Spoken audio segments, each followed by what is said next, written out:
Good morning, friends, and welcome to Iluka Springs, a small town nestled amongst the mountain trees and home to our misfit band of teens. Last time, we ventured into the Iluka Springs Grove, where Erin made a new friend, and we lost a member of Velvet's posse. There was an encounter with Oakley and an argument, and Casey dropped dead right in front of everybody. But it's okay. They came back to us. Let's continue. So, we left off with everyone having headed home after their adventure in the woods, and Casey waking up on Marcus's couch. You spent some time explaining what happened, Marcus, and then I'm assuming you probably went to bed. It's been a long fucking day. Casey, are you staying at Marcus's place tonight, or are you going home? It is like 2 a.m. at this point. Yeah, I'm staying on Marcus's for the night. Yeah. You wake up the next morning and nobody's slept great at this point. Casey, you died. You feel simultaneously exhausted and refreshed. All of your wounds and harm have healed, and there is no more connection to the plant anymore, the one that disintegrated. So the song is gone, like entirely? The song is gone. The song is gone entirely. And yeah, you just feel kind of like you've overslept a lot, like you feel kind of rested, but you also just kind of like, oh my god, like a bit disorientated. But yeah, other than that, yeah, you look perfectly fine, and you cannot hear the song anymore. Okay.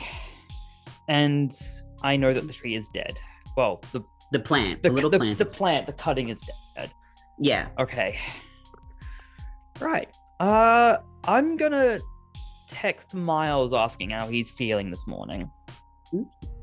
You get a response relative. What time is it? I'd say let's probably. You're not an early riser, are you, darling? No. No. It's probably at least 10. Okay. At least 10, 10:30. Around 10. Okay. Yeah. So you don't get a response very quickly, but you do. Within 10 minutes, you get a response, and it's just feeling better, and a thumbs up emoji. Awesome. It worked. Radical. I can't. That might not work for every cutting. Maybe if we get all the cuttings, I could do that for each of them, and sort of process of elimination. Maybe. So Mars is fine. Okay. Cool. What time does Marcus normally rise on Saturdays? Like, I don't know whether we have the friendship where I can go up and throw things at him until he wakes up. Depends if Mama Silverstein woke us up or woke him up. No, she has not woken Marcus up yet. Is she herself awake? I'm assuming yes. Yeah, she's standing in the kitchen watching you natter onto yourself quietly. Hey, good morning. It's a very interesting morning. I'm fairly certain there was a dead body on my couch last night. Yeah, I got better. Oh, damn. She gives you a really incredulous look. I got a lot better? Most people don't get better from death. It's hard to explain. It's just one of those weird things that happens around here. Maybe? Possibly. I'm assuming you're hungry after your harrowing trip through the underworld.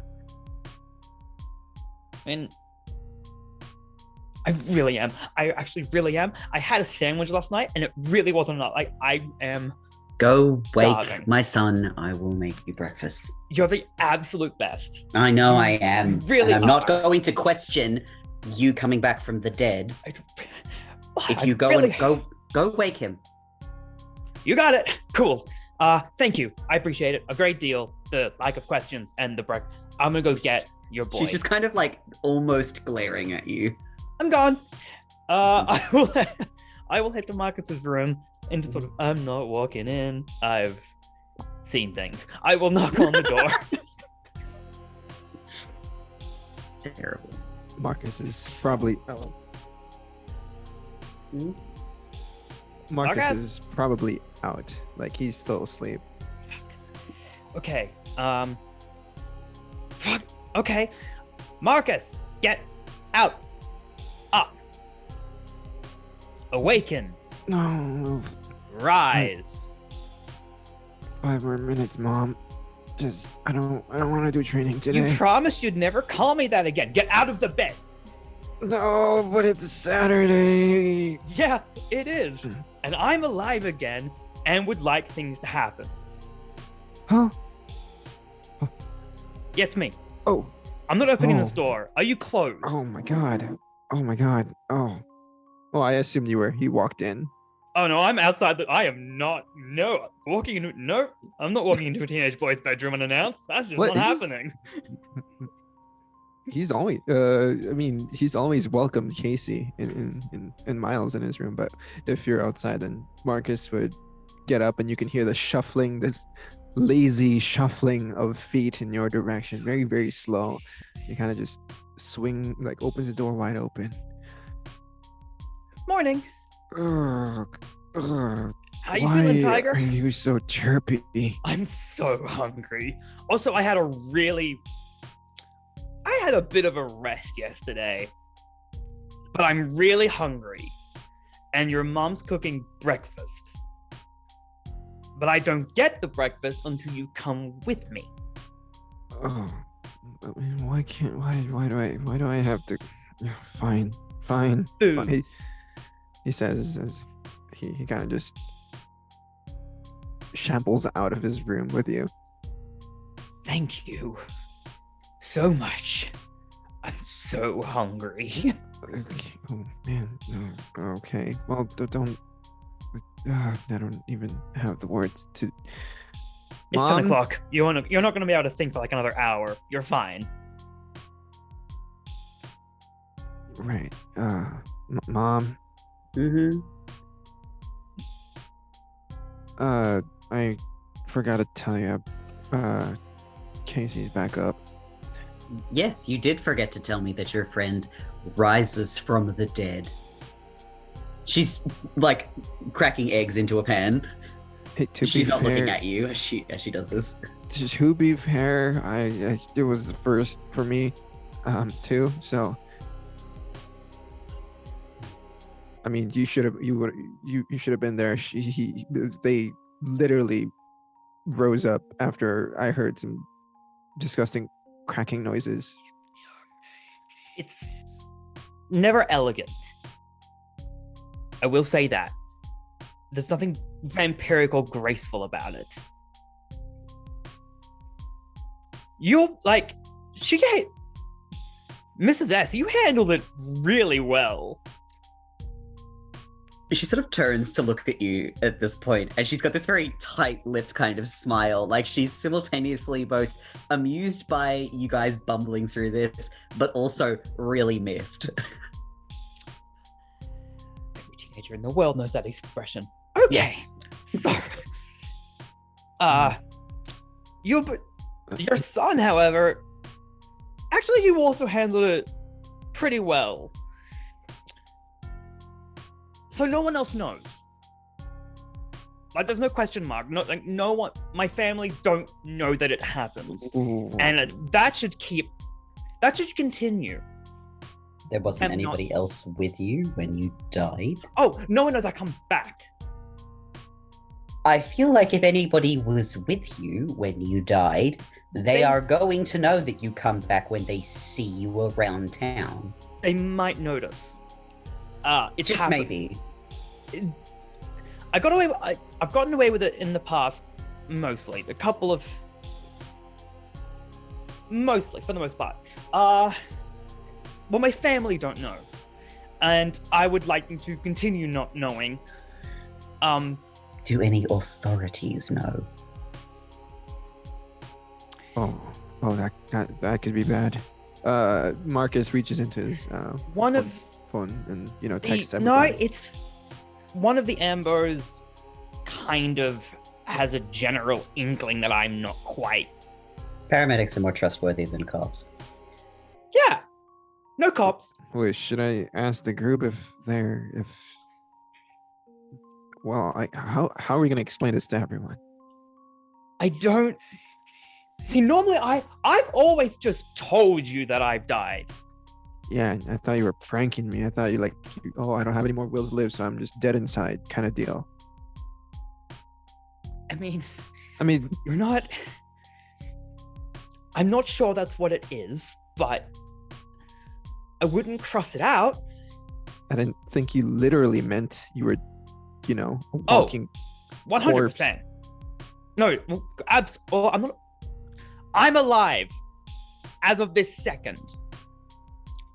I have a heartbeat and a pulse and. Can I check for a sec? And he reaches for God. Your wrist.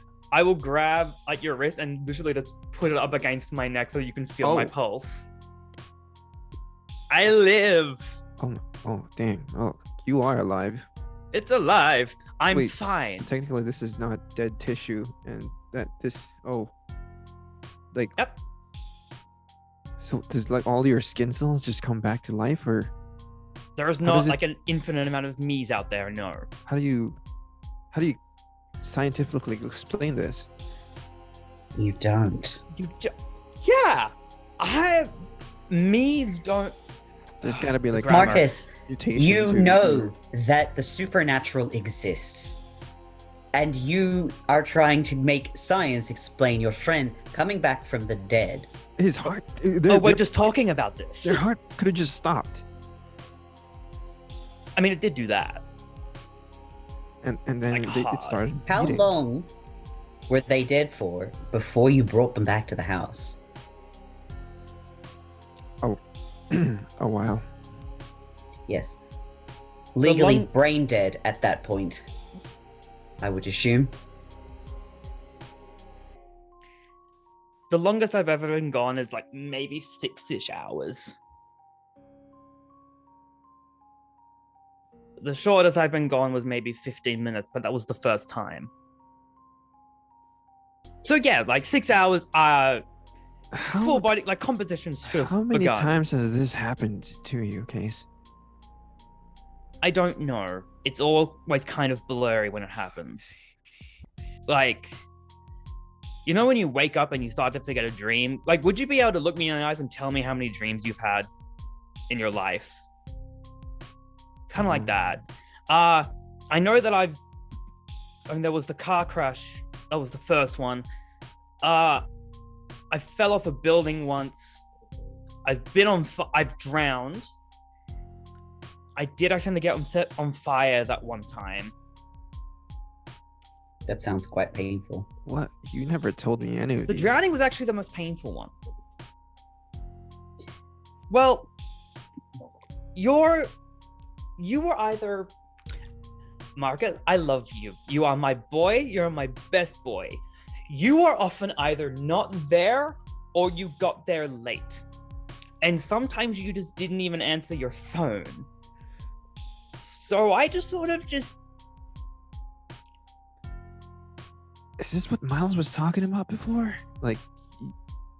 You just dropping. Well, you didn't drop dead. He found you as a dead body, and then you just started breathing again. Miles has found me before, yeah. So Miles knows.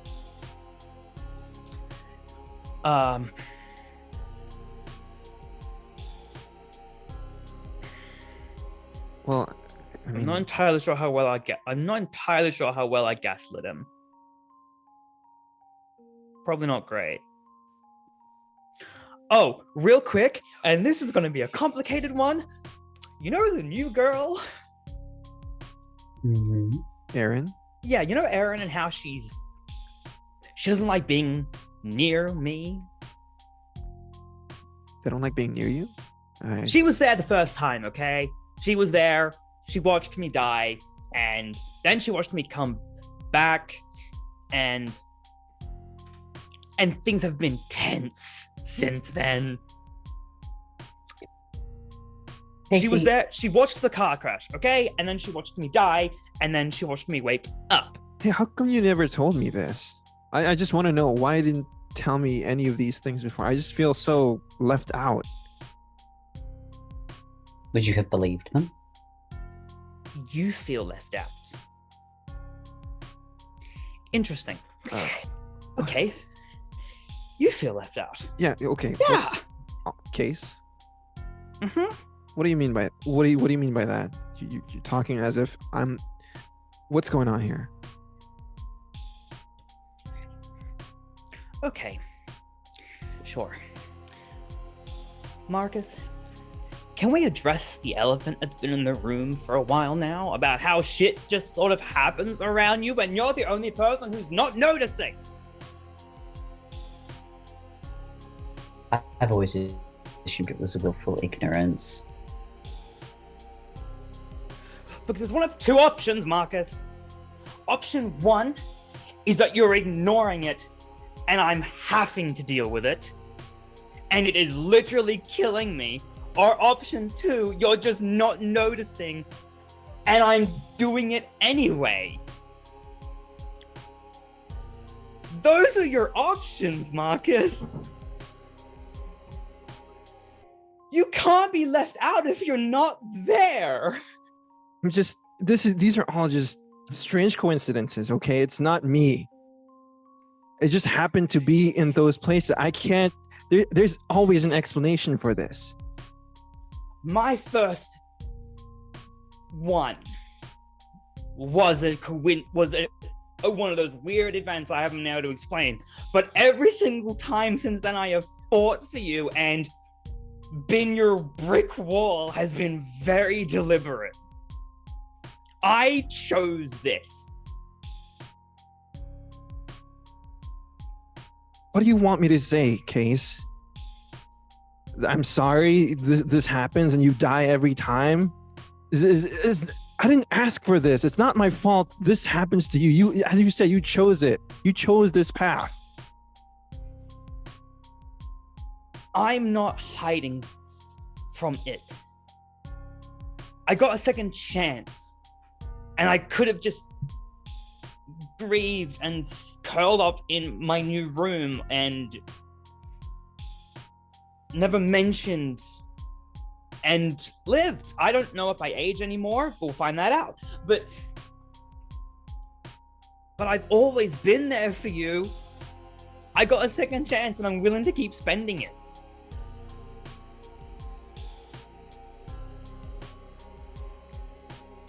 But I will always do the thing because I can and no one else can. But everything's happening so much. There is every time I got killed by a plant, I think.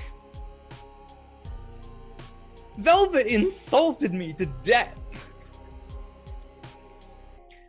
Yeah, if you want to be let in on the loop, I need you there with me.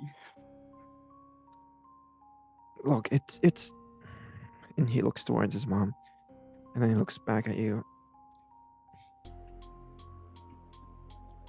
I don't know why these things happen, okay? I just happen to be there. It's not like I asked for this.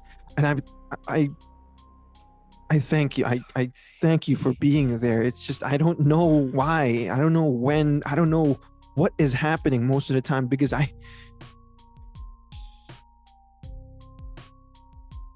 don't want to believe that this is all inexplicable.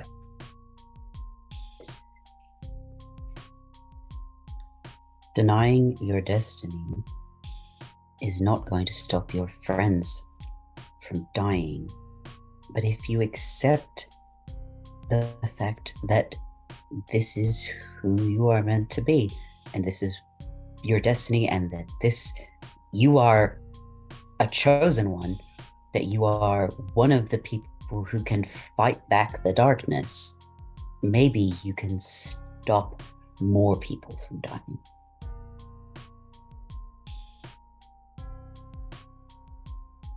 That's the thing, Mom. I didn't choose to be the chosen. Someone else chose it. I don't know what does that even mean, the chosen? It's a birthright, and you don't get to choose. You are chosen by powers that even fully realized heroes can't comprehend.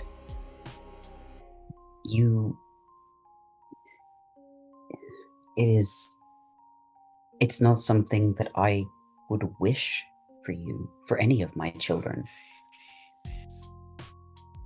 And the only thing that I can do is prepare you, but you have denied that training at every turn, and I won't force you. Because if I force you, you will resent it. And you're going to resent it anyway, because you clearly don't want this.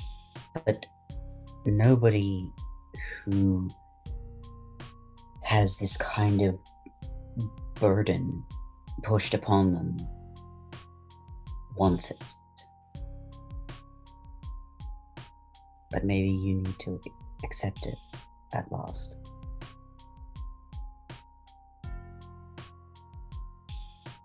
She does look very sympathetic as she says this. She sort of steps up and shovels way too much bacon and eggs onto both your plates. Goes back to leaning against the counter. It's not fair, Marcus. Marcus is just looking at the plate of, I mentioned, eggs and bacon. Mm-hmm. He remains. He tries to be stoic, but you can see that his eyebrows are furrowed and he's gritting his teeth. And he just kind of just walks to the table and kind of just slides the plate over. And he sits down and he just says, "I'm not even that hungry. You want my eggs and bacon, Case?" Okay, I know the room is tense, but I really do.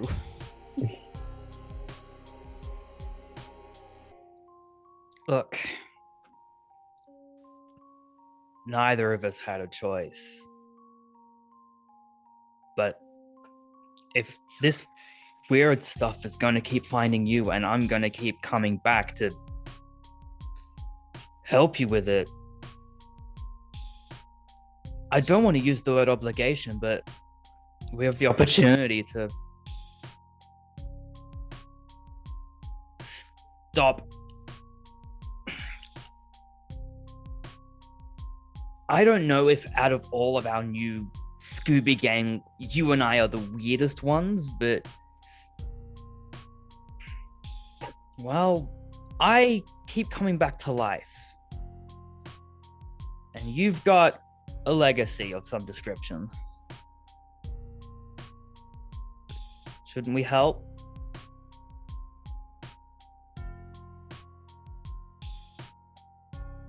There are plenty of other cuttings of that plant out in the town. We know about them, and not everyone is going to. Miles wouldn't have woken up again like I did. And we wouldn't have found out about any of this if you didn't have this burden of tripping and falling face first into chaos.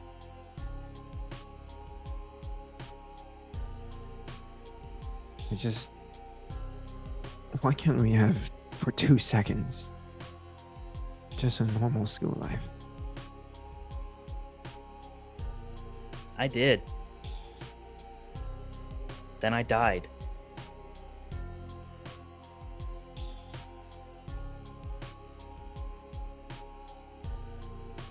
Well, I mean, I'm glad you come back to life every time, but last night was a lot. You died in my arms.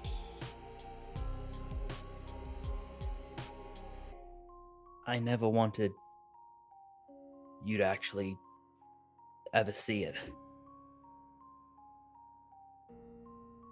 I think on a level I never wanted you to know.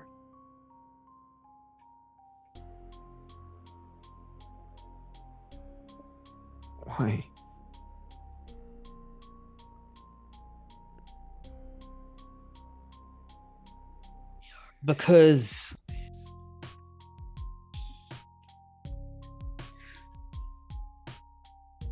Because I like it.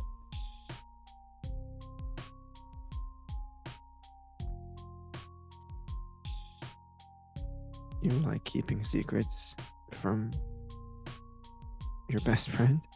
No. I like dying.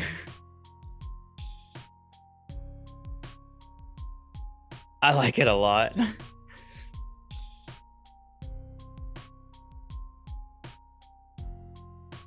What? I don't. When you were joked about it, it seemed like you really enjoyed doing the pranks. I didn't realize you actually liked death.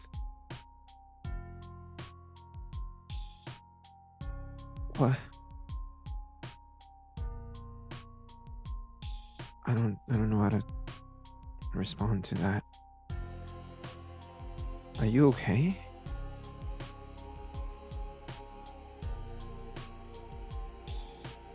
No.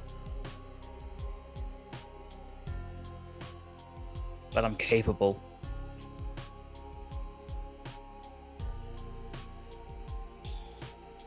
And I may not be resilient, but I'm just unlucky enough.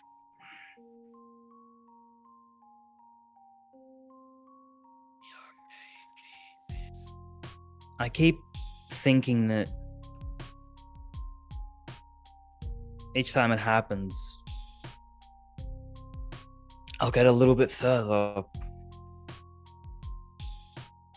I guess.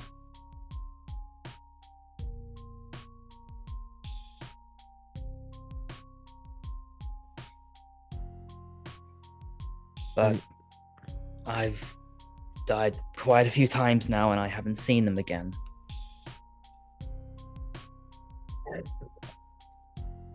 Seen who? Mom, Dad,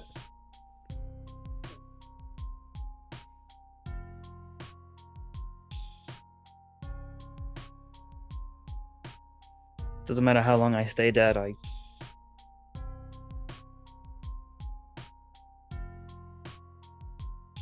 never gotten far enough along the tunnel.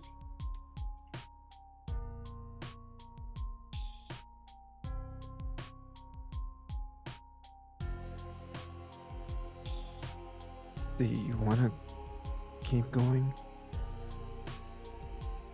Do you want to find out what lies on the other side? Be honest.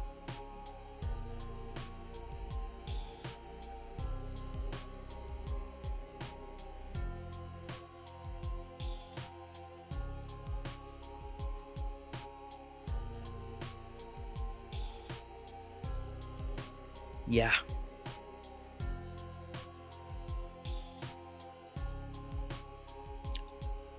I want to know where they went. Or if there's anything at all. And I want to know what sent me back and why they sent me back and not either of them.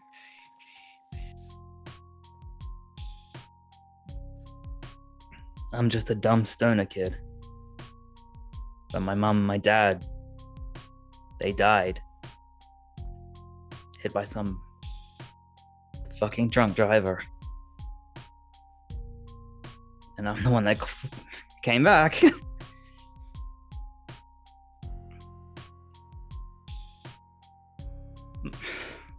I would rather keep dying for you than live the way that I used to.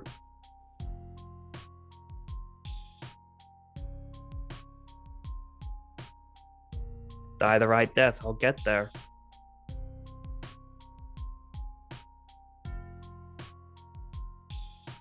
One day I'll get there.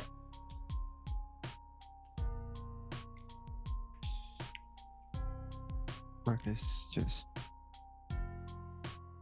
is staring at Casey, never seeing this side of them, ever. He doesn't have the words. He doesn't know how to respond. But he sits there, listening.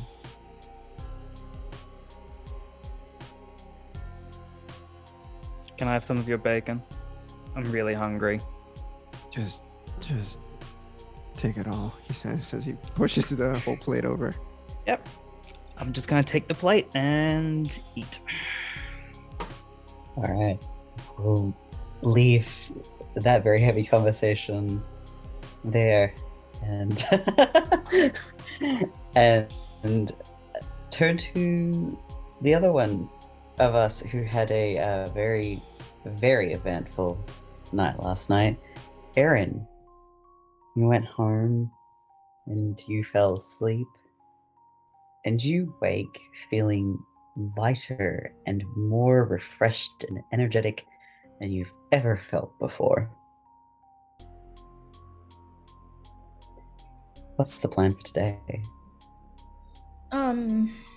First of all, I'm gonna actually check my phone if there's any message from my parents at all. Anything? No, nothing today. Yeah, figures.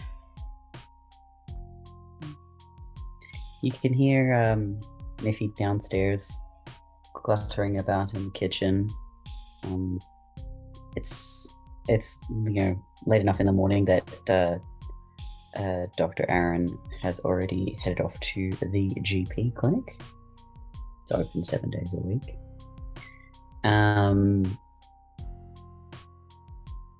You can still kind of hear the singing, but it's very, very faint, almost like a memory. Is the plant still there on the table? Yep. Okay, well, I'm gonna give it a little water and then I'm gonna go downstairs while checking my messages to see if Harper replied or if he forgot again. Yeah, there's no response from Harper. I'm gonna message him. But like, it's "Are we early in the still morning. on?" He usually wakes up early for his band practices.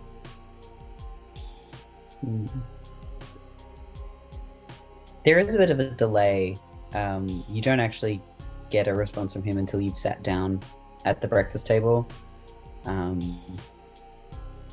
And it just says, yeah, if you still want to meet up.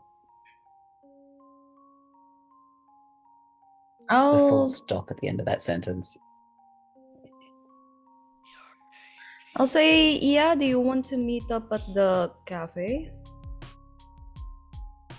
Sure, cafe's fine.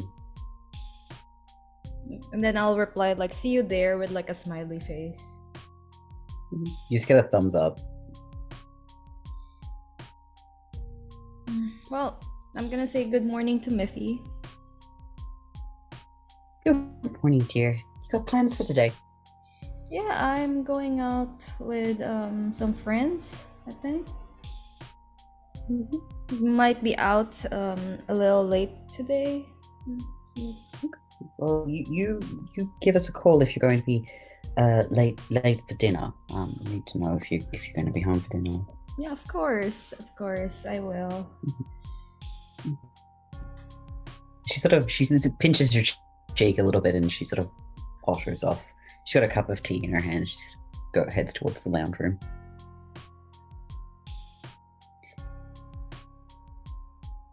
The song that you can still hear sounds different today. It sounds sadder. But again, it's still very faint, much fainter than it was last night. Might not be as strong in the morning. Which is strange, considering the fact that plants are usually extremely strong in the morning when they're feeding.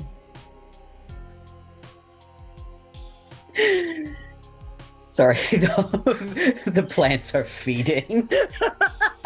Yeah, I'm getting sunlight! Phrasing. I'm sorry.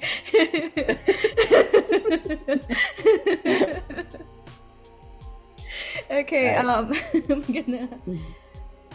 gonna quickly finish up the my meal and then wash the dishes and make sure that it's like all cleaned up and then head out. So you're heading to the cafe?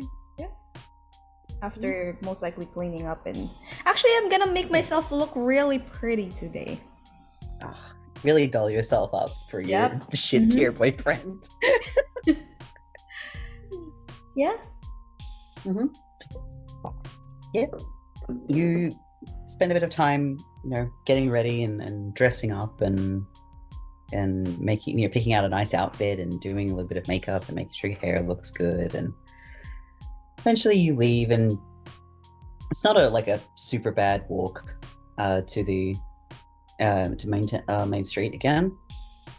By the time you get there, it's probably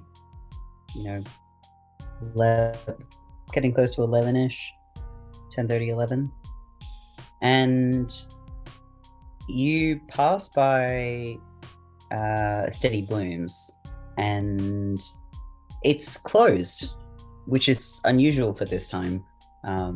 Moss is well known to be a very early riser and always opening the shop. He lives above it, so it's easy for him to open the shop pretty early in the morning. But you head into the cafe, and Z is working again at the counter. Harper doesn't appear to be there yet. I'll go up to the counter and go, hey Z. Hey new kid, what's up? Oh, nothing much. What's up with the store next door? They're usually not closed. I didn't even notice. I thought I saw him wandering around, but yeah, I don't know. Maybe he's not well. Oh, does he not have anybody checking in on them, or? Pretty sure he lives alone. I thought I saw Oakley go past, but I think she's the only person that he spends any time with. Oh, are they like a thing, or?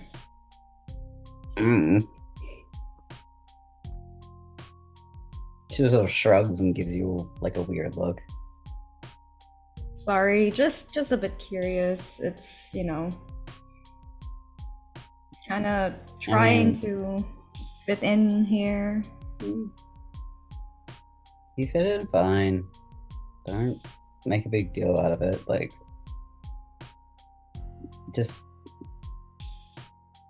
You just gotta get through high school, and then you can fuck off and do whatever you want.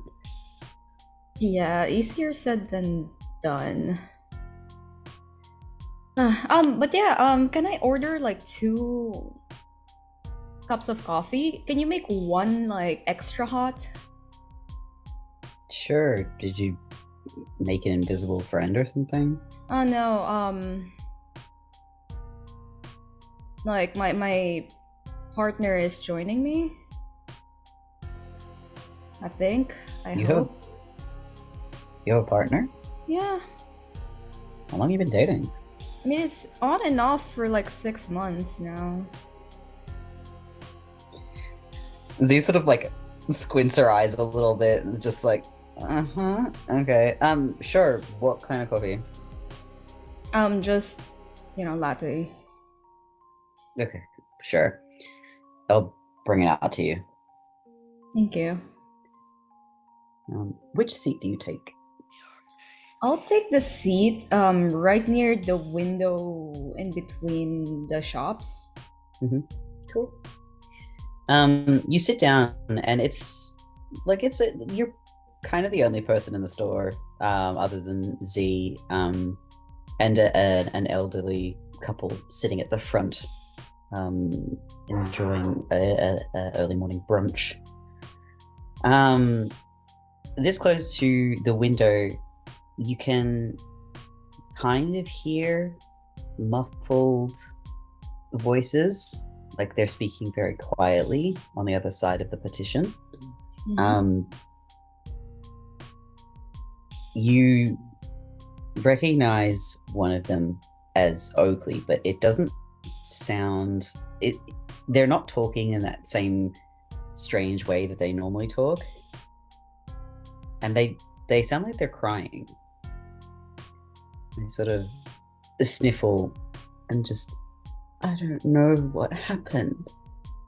Everything was fine, and then one of them died, and I don't know how it happened. And then Moss sort of, there's a bit of shuffling kind of sound, and Moss says, well, how do you know it died? Maybe like it's not that bad. Like sometimes it happens. Sometimes people don't look after plants properly, and it's not great. Like I wish people would look after plants more, but I don't want to say they're just plants, but it's okay. You'll be okay. They sniffle again, and just you don't understand the way it feels when one of my plants dies. It's just, it hurts, and I feel them hurting all the time, and I thought people would look after them, but nobody takes care of them. You take care of it, though. You're so gentle and nurturing. You're a good companion. And Moss says, I try to look after my plants properly. It's kind of my whole thing. And at that point, Harper enters the cafe. He sort of looks around for a moment and then spots you, and comes to sit across from you. Hi.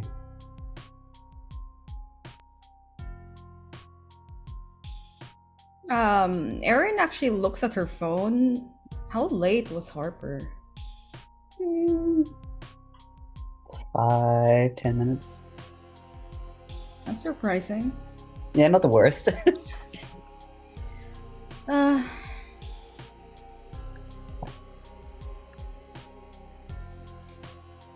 How are you? Yeah. Okay. He has a bit of a black eye. I mean, my band's breaking up. The drummer decided that all this fucking girl drama wasn't worth it, and can't really have a proper band without a drummer.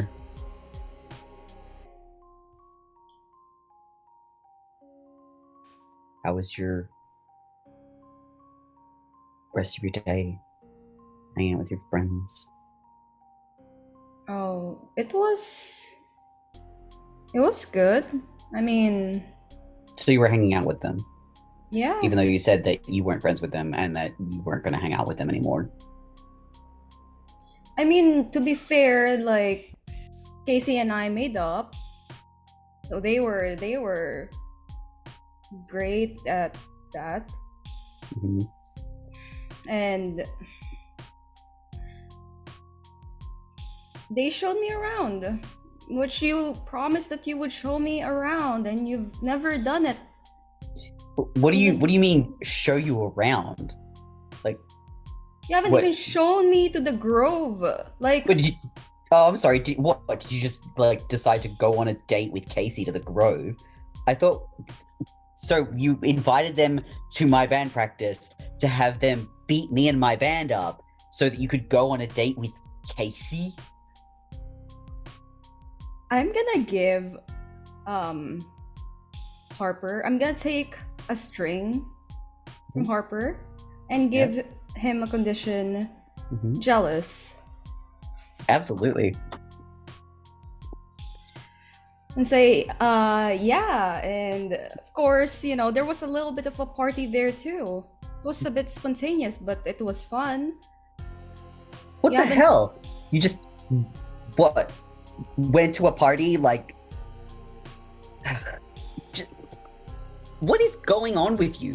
I feel like you are a completely different person from the girl I had been dating. The girl you've been dating. Can you explain what kind of girl that is? And Erin's gonna like lean back with her like arms just like crossed. What do you mean? You're the girl I've been dating, and you were like nice and helpful and like friendly and sweet, and now you're just turning into a bitch. Is this because you've been hanging out with King Velvet? You suddenly just adopting her bitchy personality? So you went ahead with like, your nice, kind, gentle girlfriend and stuck your tongue down somebody else's throat? What the hell are you talking about? That is not what was happening in that picture. Oh, explain to me what was happening in the picture. I told you I was helping her. She fell over. Uh-huh. With your mouth down her throat? I wasn't kissing her. Oh, you're I'm such a what? You're acting like a jealous bitch, okay? Like, I don't understand why I this don't is know, Harper. You sound more jealous than me right now. When you latch on about me and Casey. Well, I'm sorry, but it looks like you suddenly sounds like you suddenly going on a date with some random douchebag because after their friend came and punched me in the face.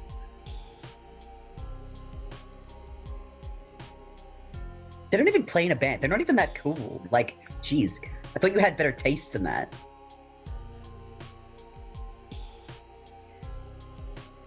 Erin will just smile at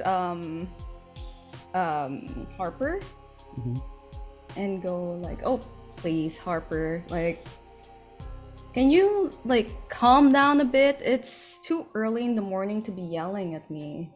Don't tell me to calm down. Like, You are admitting to cheating on me.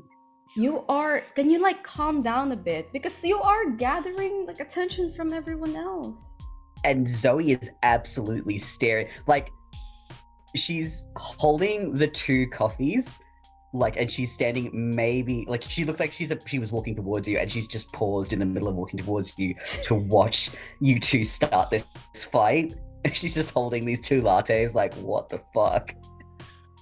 The old couple's gone a bit quiet, and they're very pointedly not looking at you. So, I didn't start this fight, this scene. You started this. Oh yeah, I started it.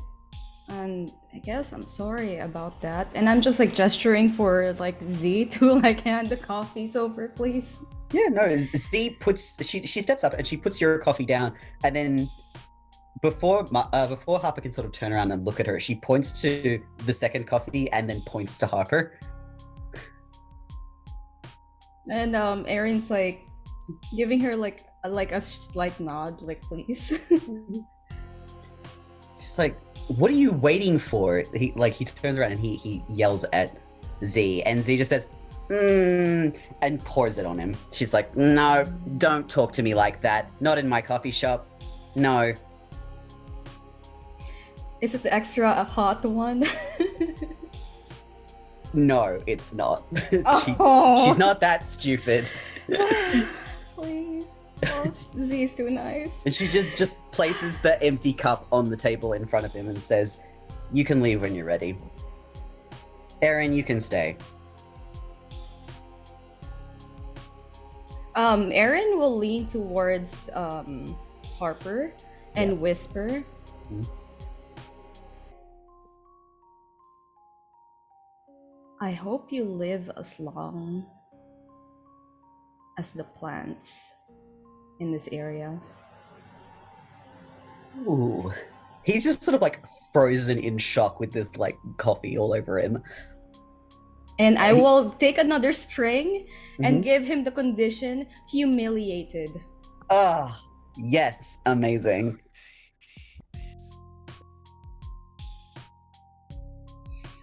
That is beautiful. we love a bitch getting getting her revenge. After a second, he just he's red in the face at this point. He just slams his hands on the table and storms out. Erin will turn towards Z and she's like full on trembling, like I did fine, right? That was absolutely incredible. I'm kind of sorry I interrupted your absolute like smackdown of him, but he was just so fucking rude. I had to do that. I'm sorry. No, it's fine. Are you okay? No. Oh my god. No, please don't cry. Please. I'm really bad when girls cry. Okay. And she sort of like comes in and like is like that awkward like, I'm gonna give you a little bit of a hug, and she's kind of like patting your back gently.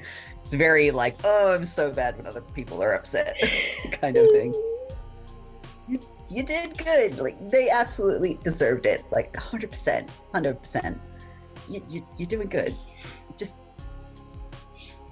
But I've never, like, I don't know what came over me. I guess a lot of things just happened, and I thought that, you know, I would be treated better than I was, and it's I'm not dumb. Like, I see everyone's, like, pitiful gazes whenever I talk about my life. I mean, I think everyone was just kind of a little bit like, your love life is a little bit like, ugh, yikes. You know, she makes this like cringy kind of movement as she says this. She's like, but like, you were hanging out with like Marcus and Casey yesterday. They're cool. I hang out with them. I can't speak that much for like, you know, Blair. She's a little weird, but she seems nice enough. And, you know, Velvet was being weirdly protective of you. She's like, you know, look, there's worse posses to be absorbed into. I just... oh my god. I'm sorry, I didn't expect to come in here and lay on somebody else like that. I just wanted to... I just wanted to have a good day. Look, you're starting the day off strong. Let's put it that way. I mean, Yeah. You started the day off by sticking up for yourself, rather than letting that fucking loser walk all over you. You did good. Yeah, I think I'll just have a quiet time now. Like, do you mind if I just take over this like table for like Yeah, the go for next it. few hours? I'm gonna go grab some napkins to wipe this up, and I'm gonna bring you a free pastry. Thank you. And Z goes back to the counter, and she does return after a moment with some paper towel to wipe up the spilled coffee, and she places a little blueberry Danish in front of you. And says, "Enjoy that. Put on some headphones and some good music, and just chill. You can sit here as long as you want. I don't care." Thank you. And Erin is gonna do exactly that. She will listen to Taylor Swift. Wow. Yes, of course. Erin is a Swiftie. All right. Well, we will leave Erin in the cafe and turn our attention to Velvet.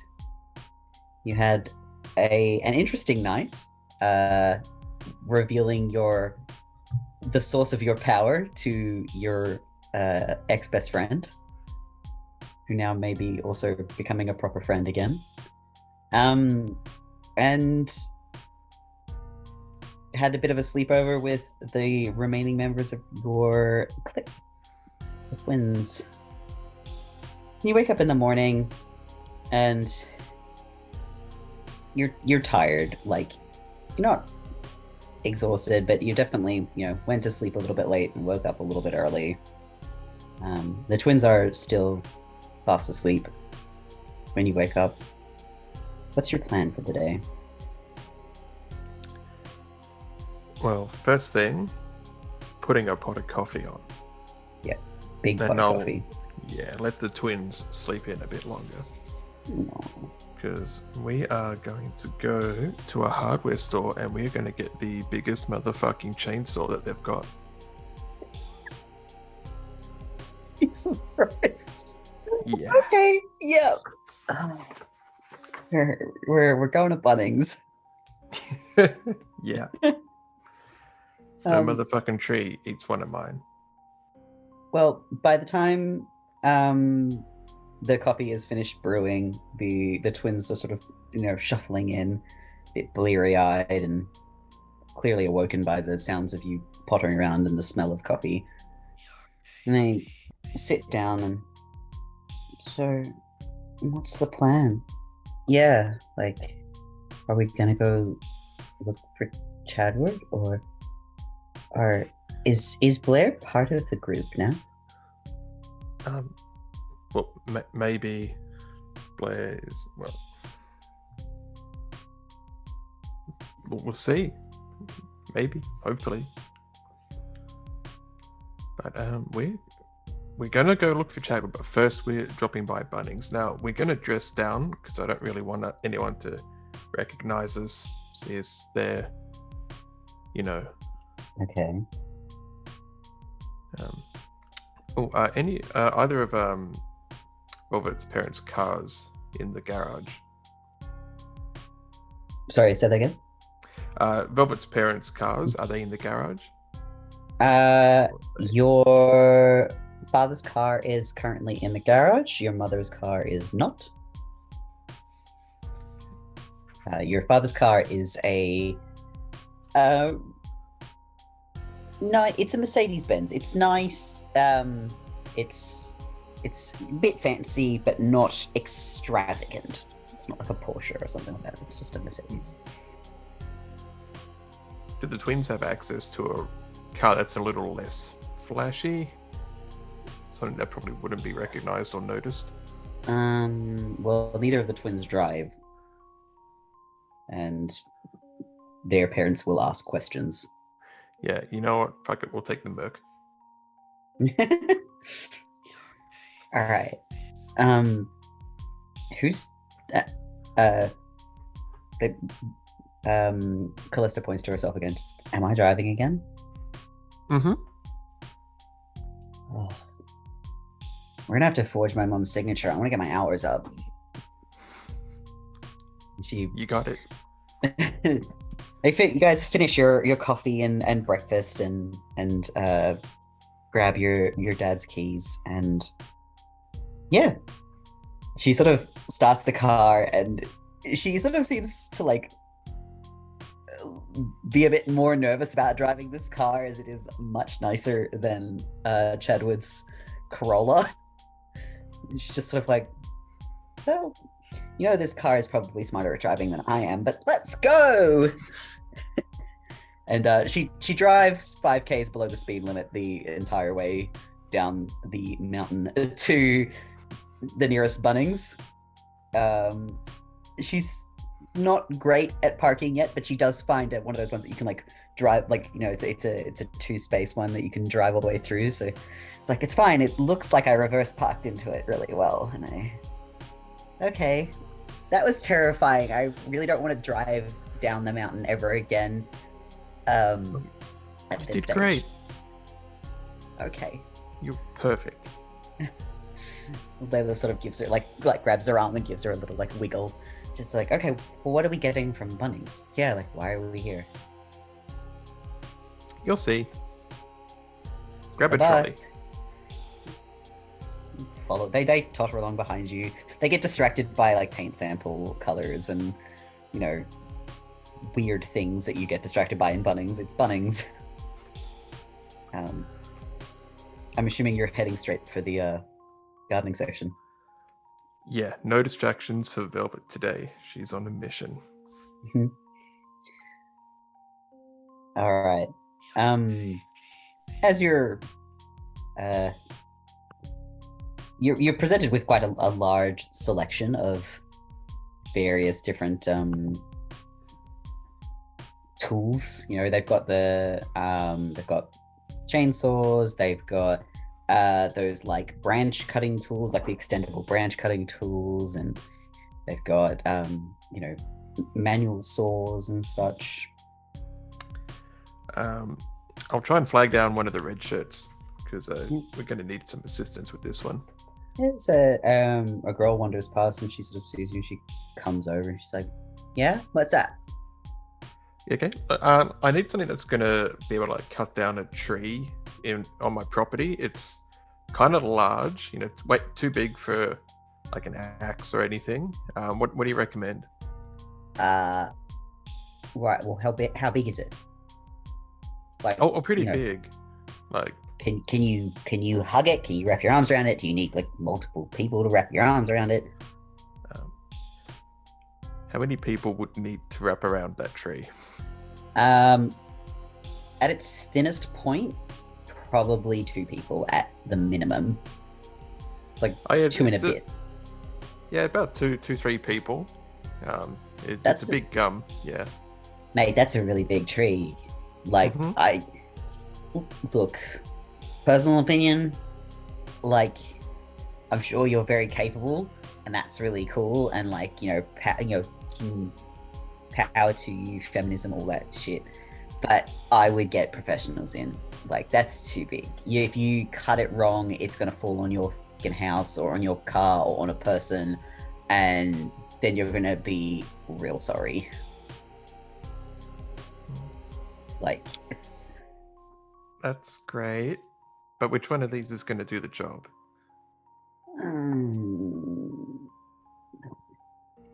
She looks really uncomfortable. Like, and she's just so.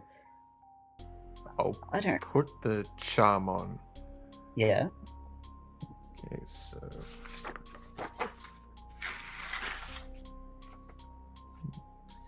So we'll try. And this would be a turning on move, is that correct? Yes, roll to turn on. So you roll with hot. Yeah. And how I'll do it is I'll just put a hand on her arm and say, I can't do this without you. Beautiful. And where is Roll20? There he is. So this is hot, so my hot is 2. Oh, hey, okay.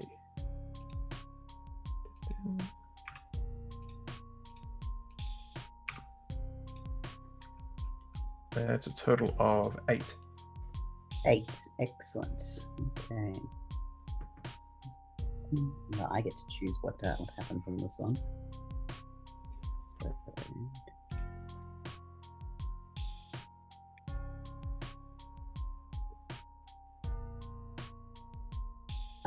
all right, so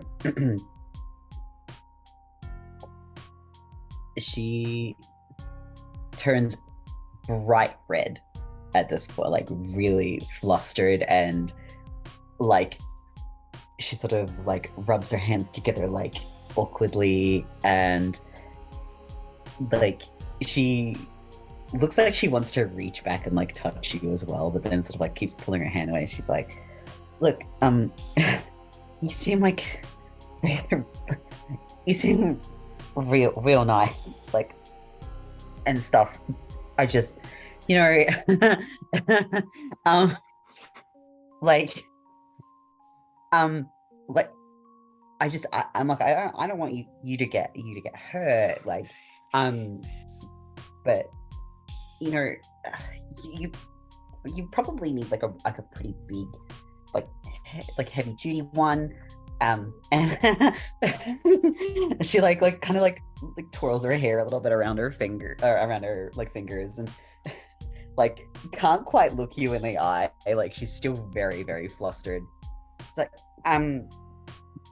that big one there, that's like the best, but like definitely like you might like, I mean, if you like give me your number, I can like text you a couple of like really cool instructions on like how to safely cut down a big tree if you want, like or like I can give you some numbers for some like professionals who can do it as well, like and stuff, like, but yeah. Oh yeah, definitely. Give me your number. I'll, ask for some pointers. She has this look on her face like she can't believe that actually worked. And she like takes your phone and she keys in her number and sends herself a text message. And she's like, I don't have my phone on me because I'm at work, but I'll text you when I get off work. When I get off work. Can't wait. Okay. Yeah. Bye. And she sort of like wanders off, and like you see her kind of like duck around the corner and do that like little like yay kind of like happy hand jiggle, and then keep walking. So how big is this big chainsaw, by the way? Look, it's still a one-person chainsaw, but it's large enough that it's a struggle for you to carry it. And it's not even on at this point. This could be interesting. Okay, we'll pop that in the trolley. We'll also pick up an axe as well, just for good measure. And maybe like a little pot, like a little plant pot, maybe. Just a few other little gardening tools and basics. I just have my bases covered. And yeah, we'll grab that. Sorry, I was just Googling how old you had to be to buy a chainsaw. I was really hoping you wouldn't do that. It's 16. You have to be over 16 to buy a chainsaw. And that bothers me because you have to be over 18 to buy spray paint. Oh, I hate that so much. You do still get asked for ID when you go up to the counter, and the checkout guy behind the counter, who is like, looks like even he couldn't lift this chainsaw, sort of gives you a bit of a look. And he's got the supervisor's kind of standing nearby and gives him a look, like, and he's like, do you need a hand taking this to your car? Like, I think all three of us, like the Mhm. twins and Velvet, are gonna put on their best helpless damsels in distress kind of Mhm. face, and yes, please, if you could. He makes this kind of pained face, and his supervisor like nods, and he helps you put it. It's still on the trolley at this point, and he helps you wheel the trolley awkwardly to your car after you've paid for it, and the three of you stand back and watch him struggle immensely to load this thing into the back of this, Mercedes sedan. But eventually he gets it in there, and there is definitely already sweat, forming on the back of his shirt. And he gives you guys a pained smile and then wheels the cart back and returns to work. That was really funny. We should definitely do this more often. Okay, girls, focus. Okay, focused. How are we gonna operate this thing? Yeah, I'm not certified to use a chainsaw, and I don't think I can lift it. I definitely cannot lift that. We're gonna get some help. We should get fuel for it. Yeah, they run petrol. Good point. Velvet will also text Marcus. Just a simple message. Are you up? You up?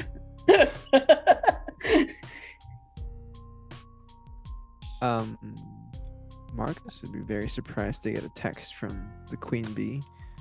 He'll probably make a face. Is this during breakfast? It's getting close to 11. It's probably about 11 o'clock at this point. Yeah, I guess we're still having breakfast, and you'd visibly see Marcus furrow his brows and have this weird look about him as he picks up his phone, and he would reply back with a thumbs up. Everything okay over there? Is it the group chat? Velvet texted me.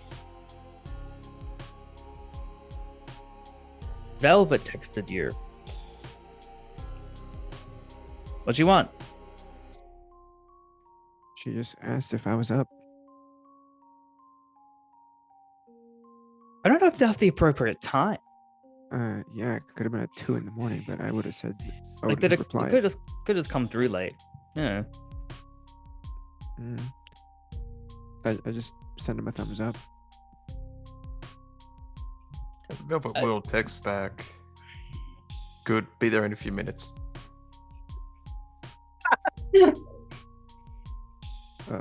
Just as Marcus was getting back to the groove, because they're having an intense moment earlier. Yeah, we're having a real serious chat. I feel like this is the at tension we're in the tension afterwards. Yeah, the room is still you're in that, coming down. Yeah, you're in that cool down after your very tense conversation. The only sound is the cutlery on the plates. It's real awkward. Yeah, your mom has wandered off to go and do whatever it is that she does.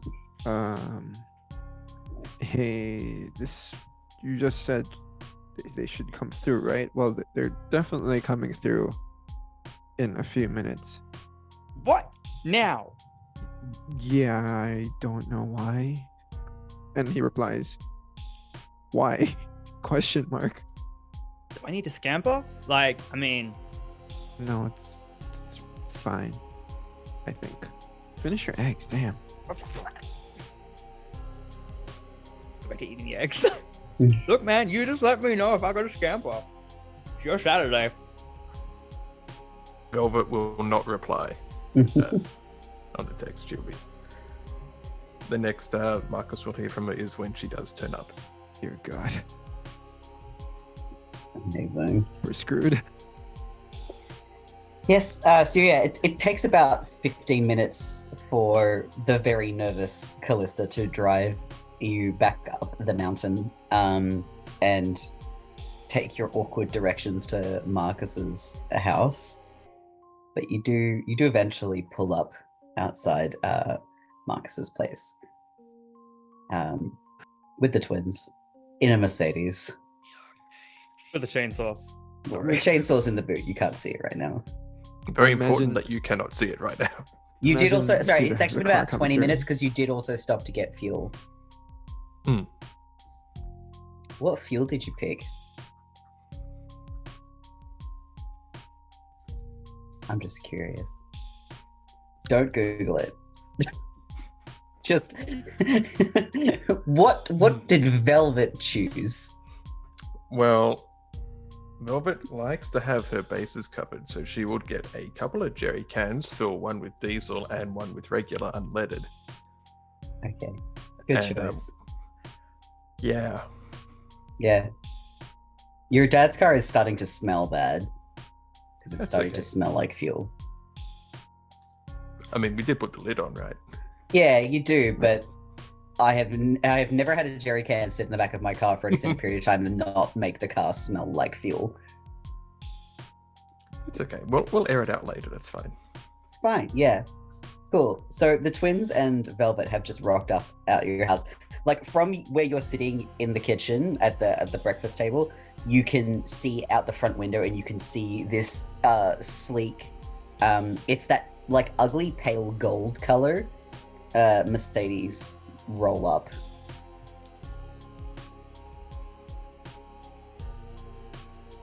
A BMW. No, it's Mercedes. Oh, it's Mercedes. Sorry, I thought it was BMW. I don't know why I was thinking BMW. I assume that's them pulling up in the Benz. Do you Well, it's not mine. Sorry. want to be spotted? Do you want like? Are you Hey, man. Look, look? Hey, I mean about earlier. I mean, if look, it's just. I understand you want to keep this to yourself, so that's why I'm asking. I mean, they're gonna find out eventually, but like, I just thought if you want me gone because like, No, why would Reasons. I want you gone?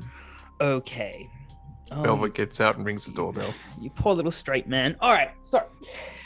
I'll just keep eating. I'll finish off. I'll take yours, and I'll just take Marcus's plate. You go say hi.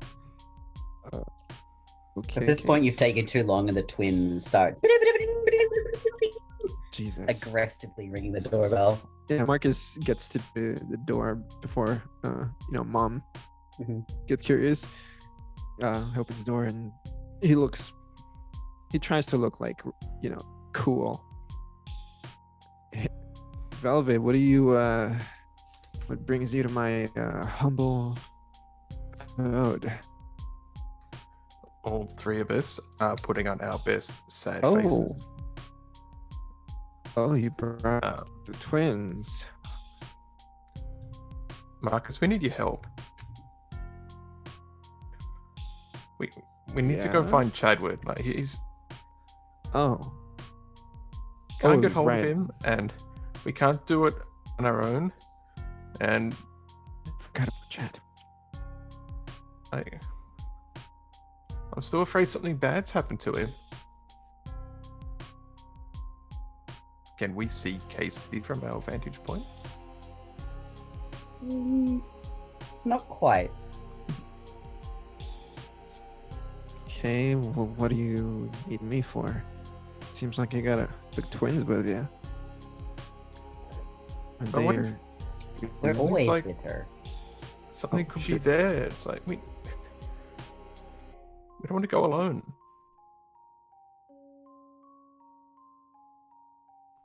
But you're not going alone. You're with. Oh, I thought you could help, but clearly I was Oakley's wrong. Clearly, we need to get some more Hold- useful men around here. Okay, hold on. What Do we think exactly? Oakley's gonna be there? I just stick my head around.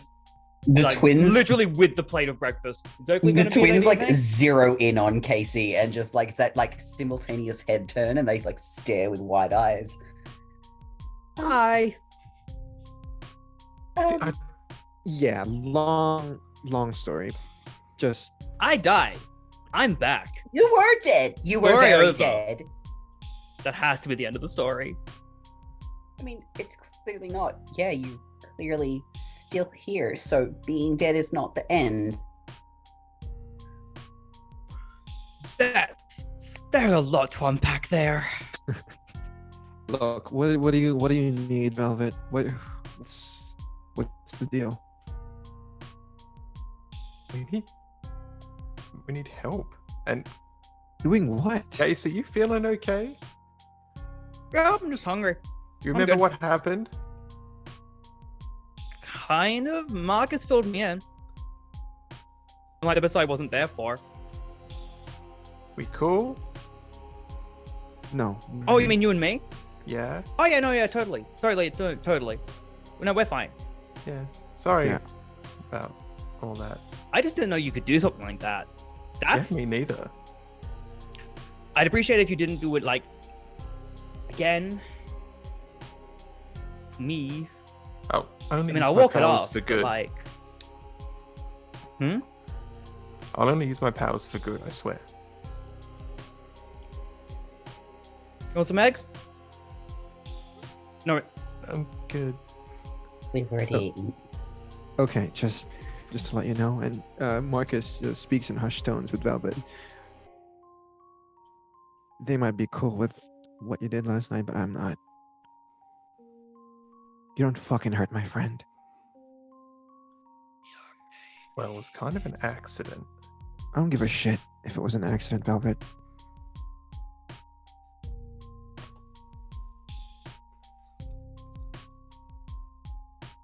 This isn't over. But what do you need? What are we doing? If this has got something to do with last night, then what's the deal? Of course, it's got something to do with last night. Haven't you been listening, Yeah. Marcus? Like, what do you need? What I want us to help go you to the need? grove with them and find Chadwood. Yeah, I mean, yeah. I've been how do listening. how do you suppose Sorry. we do that? Didn't you see last night? He was just a puddle on the ground. Well, we couldn't see much last night. It was dark, and we were all making our exit. We need to go back and see what we can find. I understand if you're afraid, Marcus, but sometimes we just need to face our fears.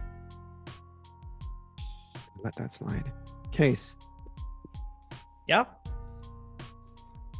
you up for some more fuckery? Sure. Why not? 1 second. Back in a second. And I'll do the thing where I'm walking over to the sink and shoving the final bits of food into my mouth as I go. Like, it's not dignified. Amazing. Hang on. Okay. Let's go. I got my bike. Wait. Where is my bike? We left our bikes up there. We have a car. Yeah. You're cute. Yeah, something We'll I all left out fit. last night. We carried you in the back of the car. Yeah, I mean- look, it was an emergency. I was already dead, so that's Yeah, it's to say, fine. like, you Yeah, were totally doesn't- dead at that Doesn't point. count. You're right. It doesn't count. That's fine. So you're fine. Get in the car again. No, that's fine. It's fine. Laylee just sort of like squints at you and like wrinkles her nose. What's the big deal? I don't do the whole. If I need to, I will roll to keep my cool to try and face this goddamn fear. Yeah, I will make you keep your cool on this one. Great. Great. Fantastic. That's 4. Jesus. You are not cool at all. You are so very not cool. I'll meet you guys there. I should probably go check on Miles and stuff as well. I mean, it is his plant that I died connected to. Velvet, 1 sec. And then Marcus kind of goes over to Casey and in hushed tones once again. He asks, "Hey, are you?" I get it. If you don't want to get in the car, it's fine. We can just walk. To the grove? We don't have a choice. We left our bikes there. Well, then you left my bike up the. How am I supposed to carry you on my back with both bikes? What are you? You I'm a freaking piggybacked me? superhero. Yeah. Marcus? What do you? That's not what do you- important right now. Yeah, exactly. What? But you're so skinny. Sorry. I'll figure it.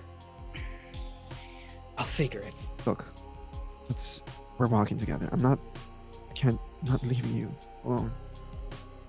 What's the worst that can happen to me?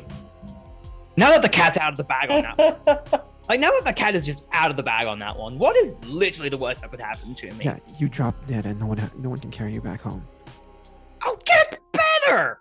Yeah, but if like some random person picks you up and puts you in the morgue and you're trapped in like this one of those freezer closets forever. I've been in...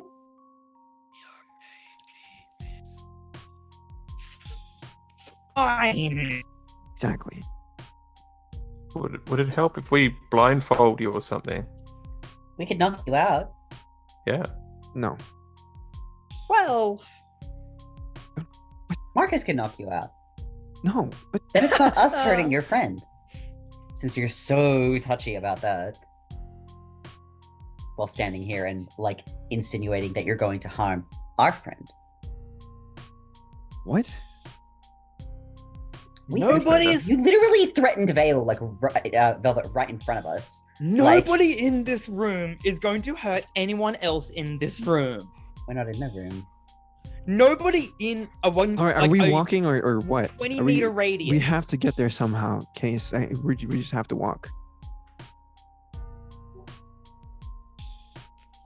We'll meet you guys there. Fuck. Oh my god. Fine. Fine. What if we tied you to the car, like the roof? Like a mattress. Would that What help? about a skateboard on the back? Yeah. Do you have rollerblades, Marcus? Maybe an old worn-out pair. Marcus, just go with them in the car. I'll run some errands and make my way in that direction. But like what? If we blindfold you and like put like noise cancelling headphones on, so you can't even see or hear the fact that you're in the You're like car. getting would that help? kidnapped. Yeah.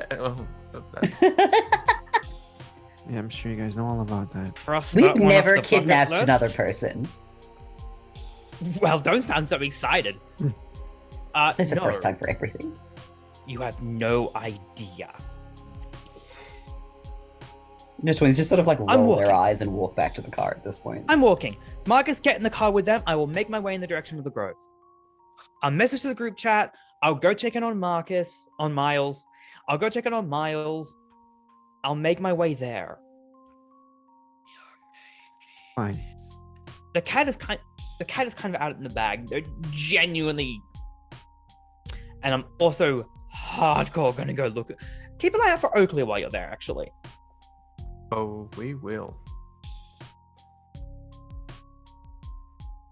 Fine.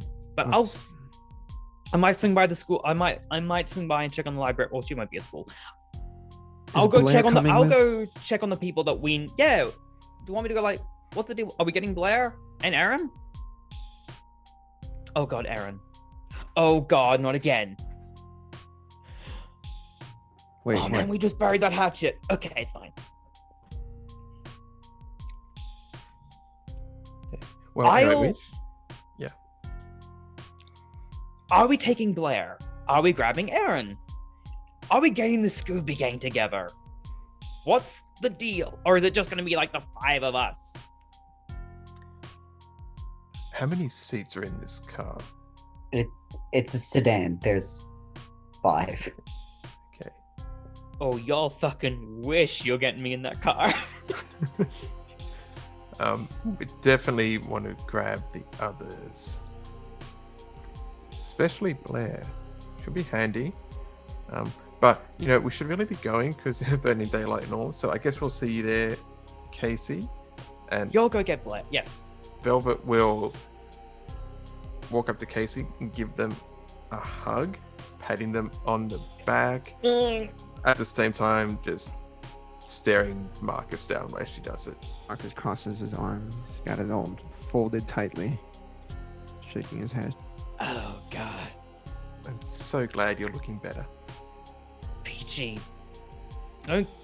If you're going to kill me again, be a bit more inventive next time. I have a few ideas. Joking. You and every other supernatural being in this fucking town. I will meet you at the Grove. You'll go grab Blair, I'll go grab Erin, and she and I can meet you at the Grove. Okay. Yeah? Fine.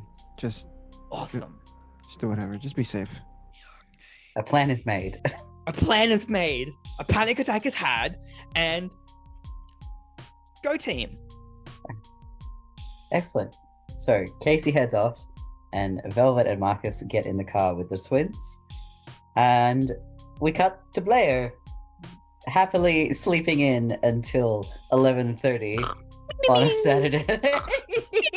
No, she would have gotten up at a decent time, I think. I don't think she would actually sleep very well after last night's events. Yeah, no, you watched someone die, you got threatened by a stranger in the woods, Yeah. you found out your ex-best friend is a cannibal. Yeah. Like, May or may not have driven her to do that, but that's a problem for another day. it's fine, it's fine.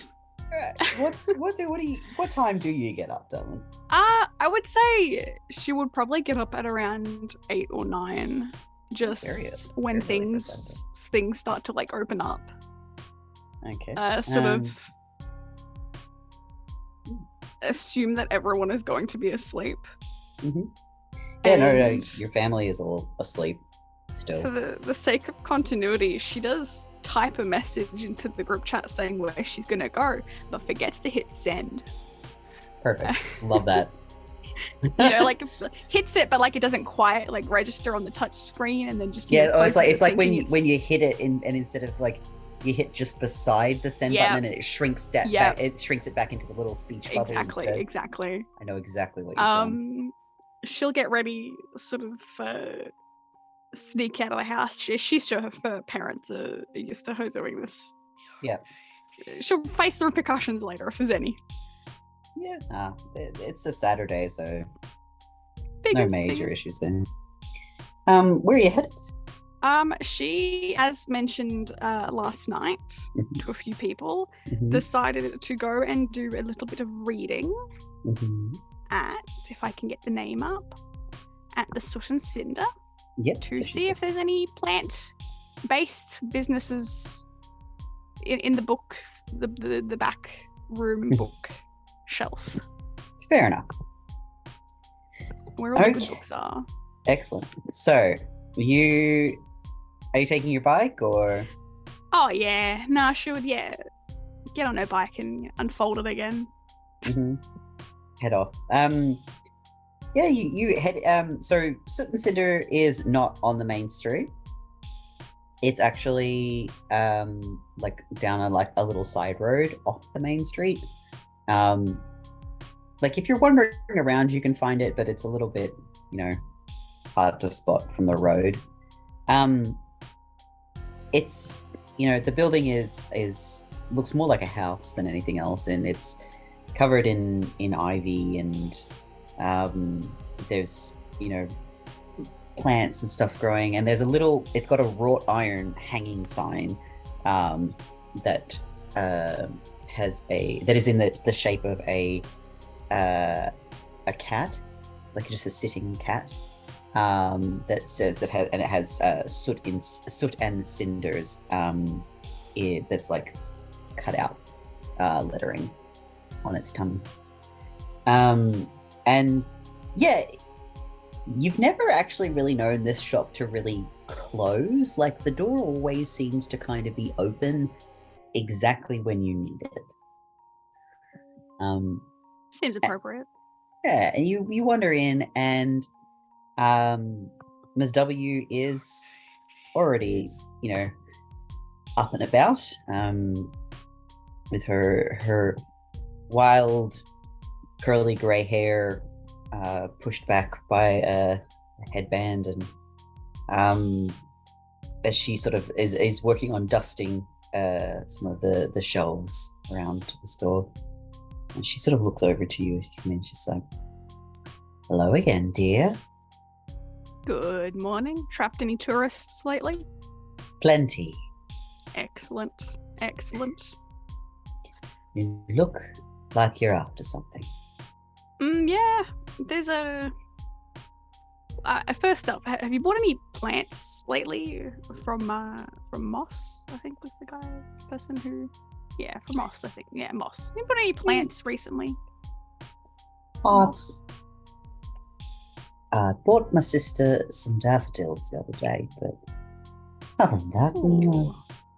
I would heavily advise not getting any mysterious cuttings.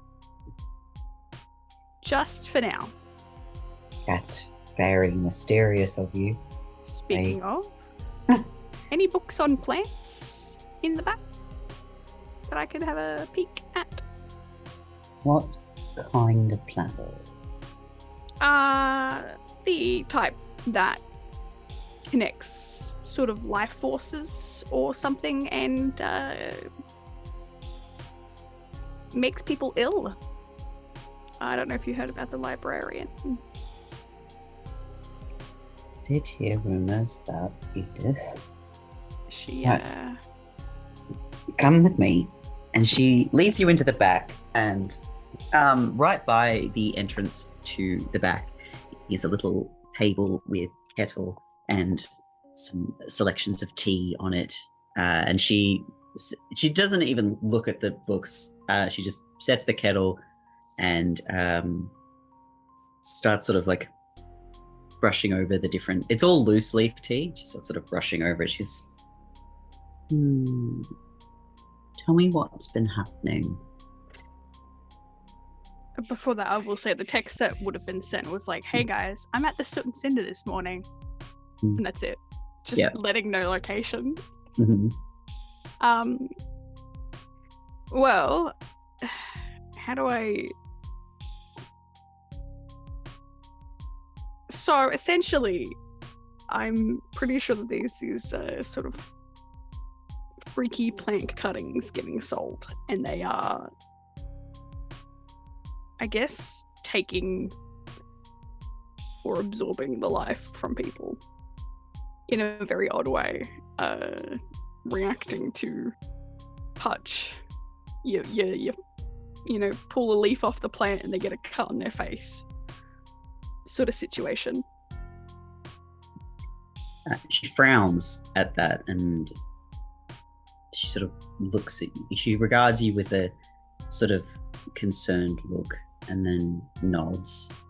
And turns around and she picks one of the teas out, and they're all from personal experience. These are all personal blend teas. Like, she makes the blends herself.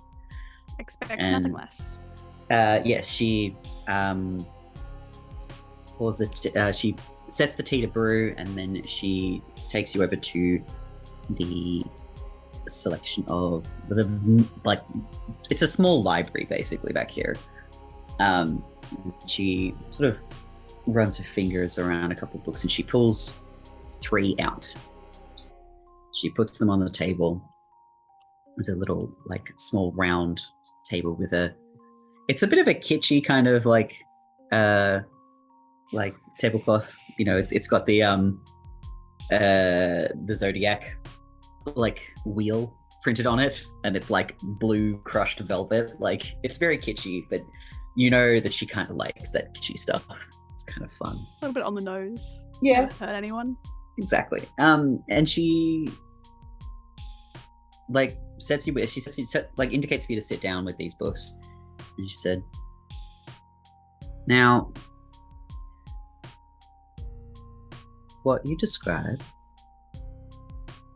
could be a couple of things. Mm-hmm. What have you seen?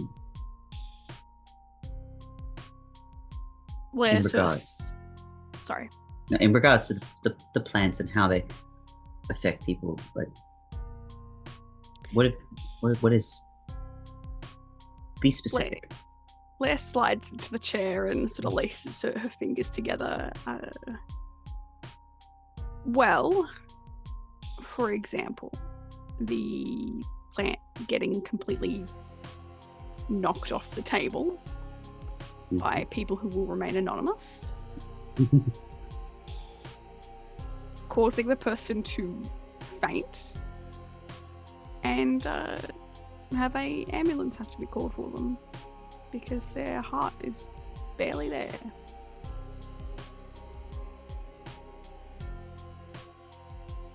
Physically reacting to when the plant is touched, and in a completely separate case, which I'm not sure how that's going to get resolved at the moment, turning to ash when the plant, of course, not the person. The plant turning to ash when the person dies. She gives you a very concerned look at that. And she's sort of like, she's watching you for a moment, and you get that sense that she is. I'm trying to keep it as cool as possible. I'll get you to roll to keep your cool. 1 second, sorry. Okay.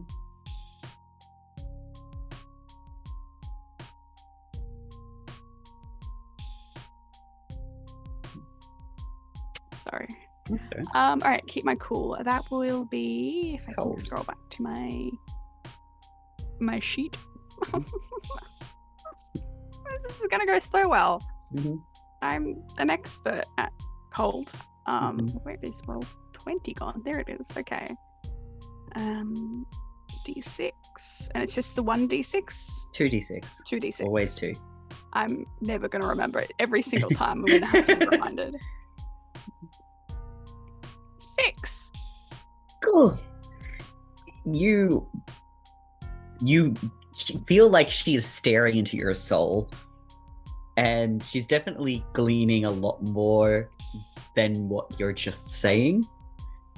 And you know that she does this, but it still makes you deeply uncomfortable. Just trying to smile and like. You do gain experience from that fail roll, though. Perfect. I'm pretty sure I level up with that too, actually. All right. She turns away from you and just pours the tea. And she hands you a teacup and sits opposite you. And she takes the top book from the pile and sets it aside as if she's discarding it. And then she takes the second book and like opens it. Lifts her teacup and nods to you and indicates for you to like swirl it before sipping. Yeah, like, take it in both hands, give it a bit of a gentle swirl. I don't want to like accidentally have it like fly up around the edge, and I'll take a blow on that before taking a little sip. It's a very nice tea. It washes over you in that kind of like calming sensation. It's very delicious. Mm. And she opens the book as she is sipping her own tea, and she flicks through a couple of pages. It's like, now it could be spirits, just general life within the world, but it's a bit more to the story as well. But there always is, and I knew there was. So what else? Do you remember that tourist that disappeared a few years ago? There's been a few, but the one that had the heterochromia. I remember. But it was everywhere. Yeah, no, she came into my store a few times. Yeah. There's a flower at the grove by the tree that looks just like her eyes. And there's a few flowers that are there that are kind of unique. That all kind of look like people's eyes after some Googling. They look like lilies. A little, yeah, but not quite. She closes the book that she'd been flicking through, discard, and puts that into the discard pile, and takes the third book. And she opens it and then kind of thumbs through a couple of pages and then opens it on a double-page spread. And it says, I reckon that's your problem. And she turns the book towards you, and it is a page about dryads. Oh. All right. They are spirits of very, very old trees. And The grove is really old. I would not be surprised if there was a dryad living in that tree. I think I know who it is too. She gives you a bit of a smile. Now, they don't need do it, but they can take, supposedly, I'm not seeing proof, take people into their tree as a way to preserve them, protect them. Some people think it's to eat them. It could be anything, but they can supposedly do that. So the people aren't dead. They're just in like a stasis. I think that if you got sucked into a tree, you'd be pretty dead in every sense of the word. But Okay.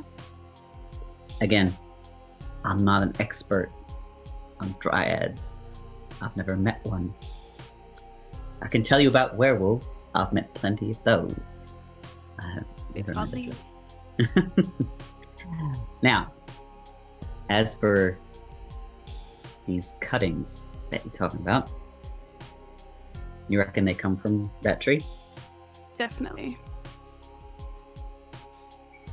Then They're like connecting people, and they're singing as well. Singing.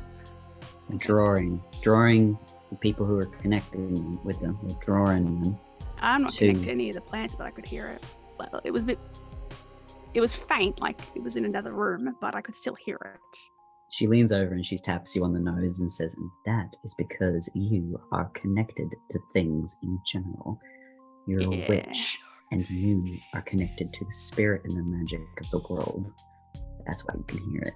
Mm. But the song draws the saplings back. Now they're not, don't call them victims, they're not victims.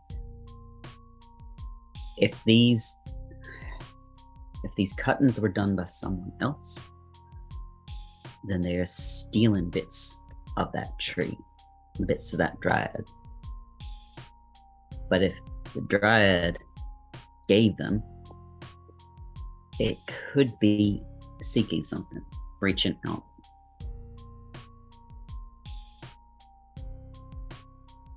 Okay, I think something was mentioned about missing something, but I don't think it was the cuttings that were mentioned. I think I'm getting a better picture of what's going on here. Unfortunately, No. What's going on? just trying to determine whether or not what I'm thinking of was like something that Blair heard or was something that I heard in terms of Oakley being lonely.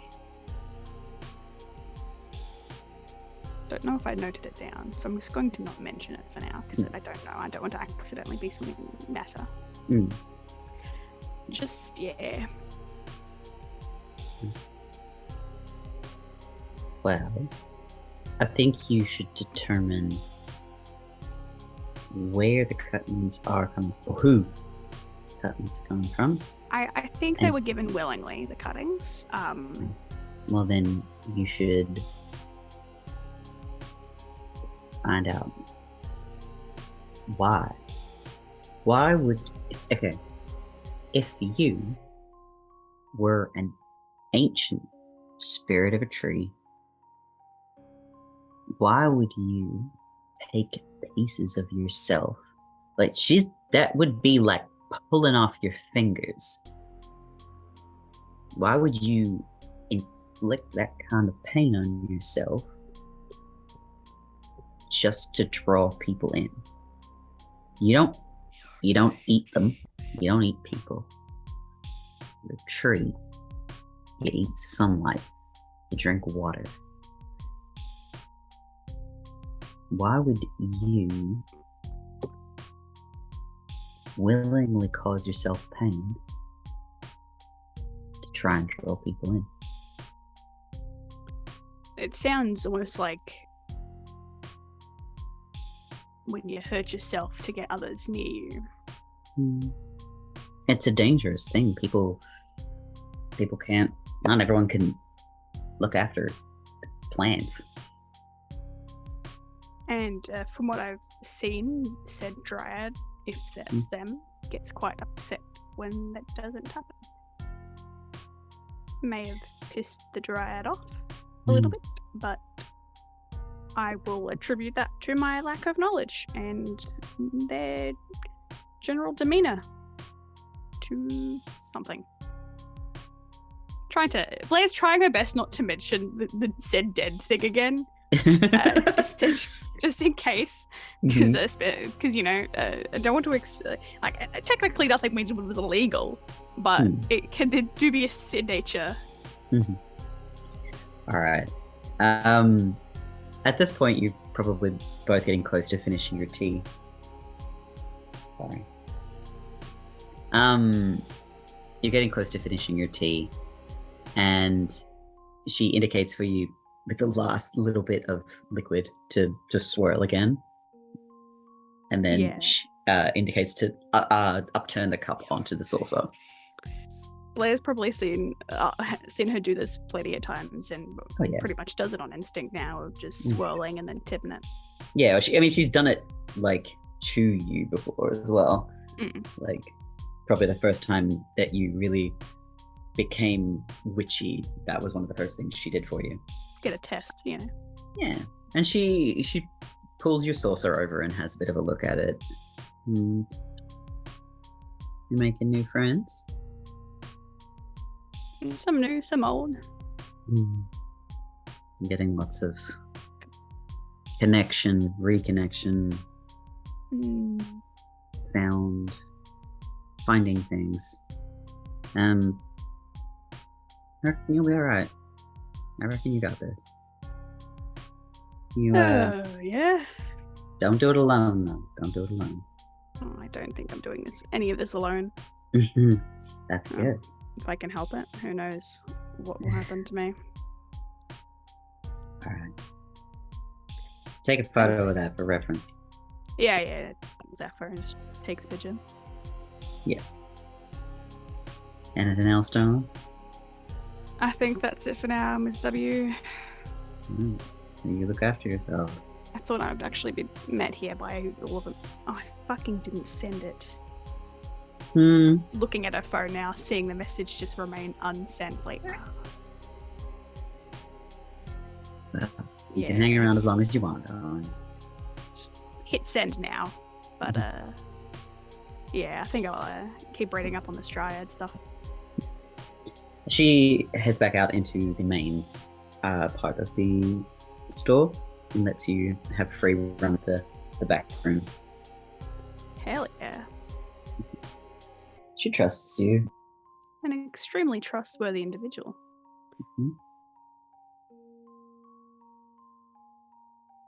As you're reading, do you take a moment to look at your own tea leaves? Yeah, I know she would. Cool. I want you to gaze into the abyss then. Wee! That's dark, yeah. That's dark. Okay, sweet. So where is my tab for that? Okay, it's +2, I think, because I've got 2 to dark. Yes, I do. Gosh. 13! Damn! I'm on a roll now. That's quite good. So best roll of the game so far. The abyss. Cool. I'm looking at it. It doesn't look at me. Ask me a question. Any question.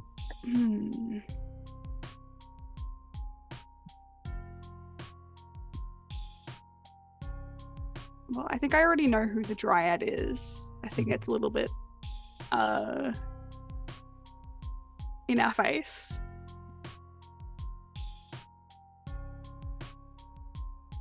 Maybe what their intentions for this are.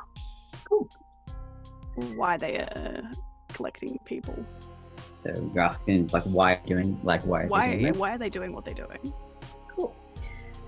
So you sort of gaze at these tea leaves for a moment, and the liquid that's still kind of puddled around in the saucer starts to shimmer, and you see a young Oakley. They look like a child at this point. The tree is smaller behind them, and you see them playing with other children at the Grove. There's lots of people at the Grove. Like, it's like a popular, like a picnic spot. It's a, there's so many people around. And then the vision changes, and Oakley looks a bit older now, and the tree is a bit bigger. And there's less people around. And can you guys hear my housemate like singing? Okay, good, because I can hear them, and I'm like, shut up. Sorry. So the vision shifts again, and so the vision shifts, and Oakley looks a little bit older, and the tree is a little bit taller, and there are less people around, and they're still playing with people that are, of a similar apparent age to them. They're, chatting with teenagers and young, like young teens, and they're, they seem to be smiling, and you see these people leaving, and you see that longing in her face. And then the vision shifts again, and they are sitting alone at the base of their tree, maybe a little bit younger than they currently are now, and there's no one around. And there are a few flowers. There's 3 flowers of those strange flowers around them, and they're holding one of them, like just gently like stroking the petals and looking sad. They look very, very lonely, and the vision fades.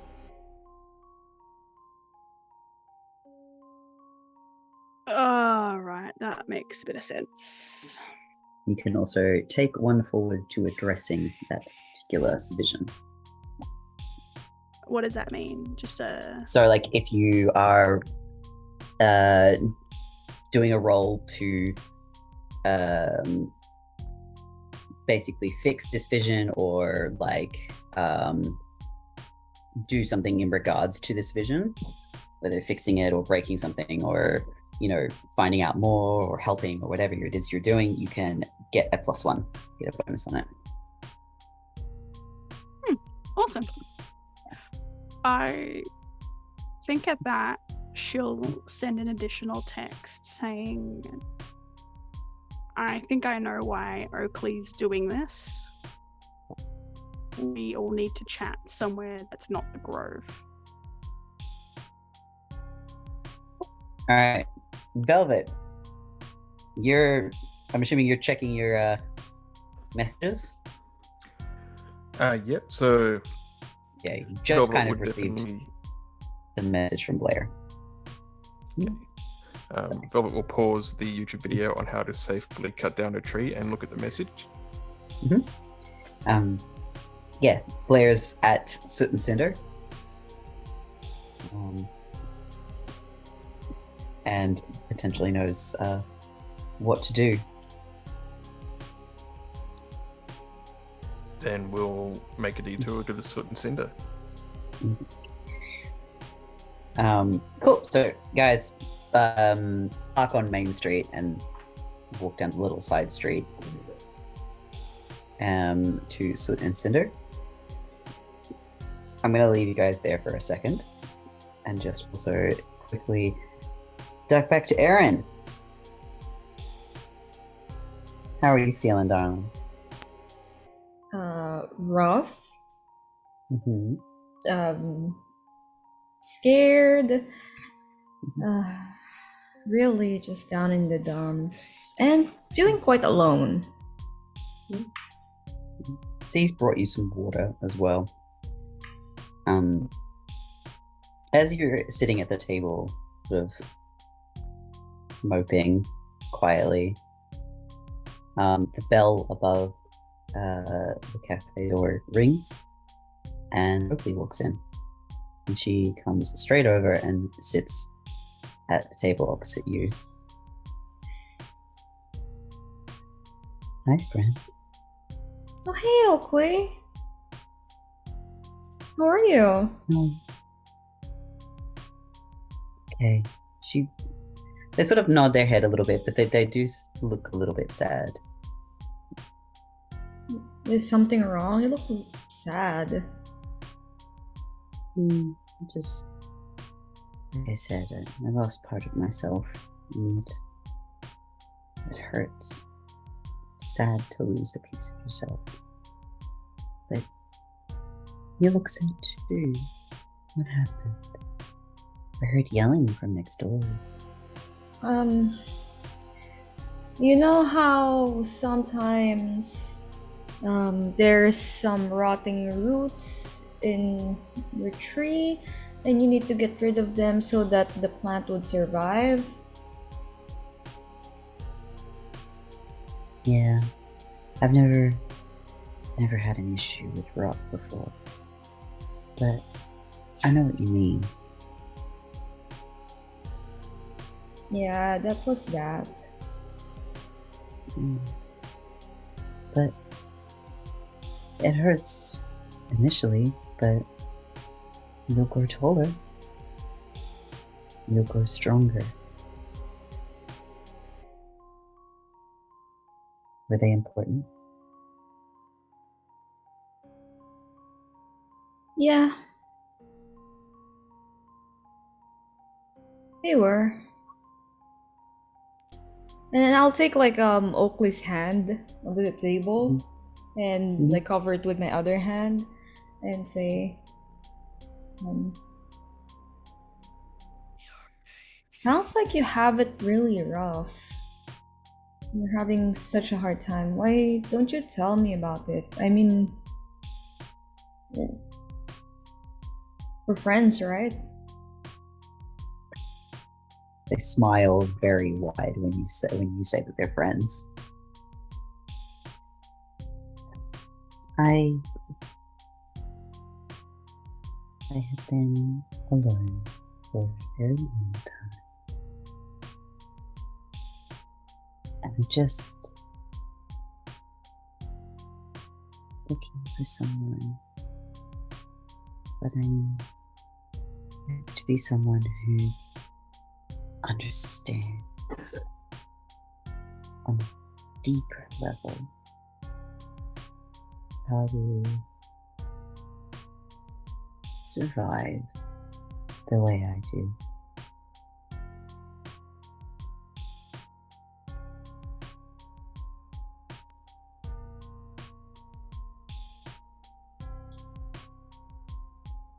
I don't quite understand, but I do know that I would be able to understand if you would open up.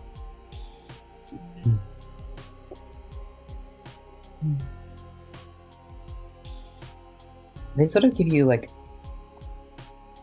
it's a fond look, but it's still kind of sad, and they look through the partition or through the window to Morse for a moment and then look back to you. What, are you and Moss like a thing? I think he would make a lovely companion, but I don't think that is something he wants. But that's okay. I will find another companion, and then I won't be so lonely. Yeah. There's plenty of companions out there. Sometimes you have to make your own companions. But they're not really companions at that point, though. They're more like followers. And isn't companions like something that they decide on their own? It just Their face happens. Their face kind of falls when you say that. Like you've said something that's struck them quite deep. And they, after a moment, they kind of like frown and tense up a little bit and draw their hands away and just, you don't understand. I have to make them, and otherwise they won't be like me. And if they're not like me, then they can't be my companion.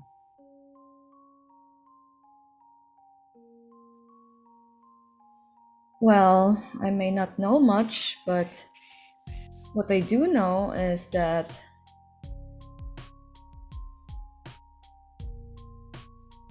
if they don't have a say, they don't have a choice in the matter, they're not there.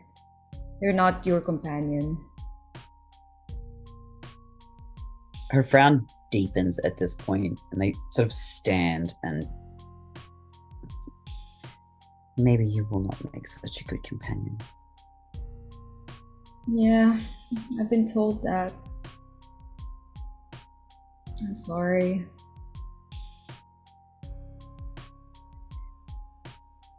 Do you not want to be a companion? I would love to be somebody's companion, but I would like to be cherished the way I cherish them. So sort of tip their head a little bit. and then Aaron will like look towards Oakley and go why, like teasingly, like, why are you gonna cherish me? He's trying to turn them on. Go on. Oh god. Roll for it. Roll your heart. What's my heart? I think my heart is like quite high. I don't know. Oh god. What have I done? It's a 9. A 9. Excellent.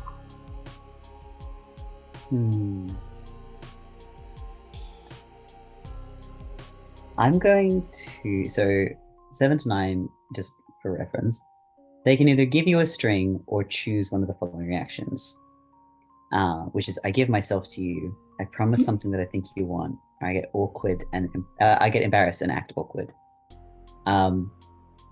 Just because of the age discrepancy here, I'm going to choose, because Oakley does appear to be in their like early to mid 20s, like they're a similar age to Moss.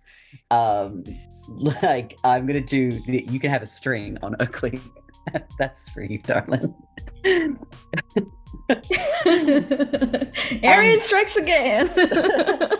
But they do smile at that, and they lean their hands onto the table and lean very, very close to you and say, I cherish every soul that I take within me, and you would lay with me forever. And then they step away and leave. I just got threatened. I don't know. I'm getting mixed messages here. Oakley's nothing but mixed messages. As Oakley leaves, like moments after Oakley has left, you see a faded gold Mercedes drive past and sort of park a couple of doors down. I'm pretty sure you saw Velvet in the car.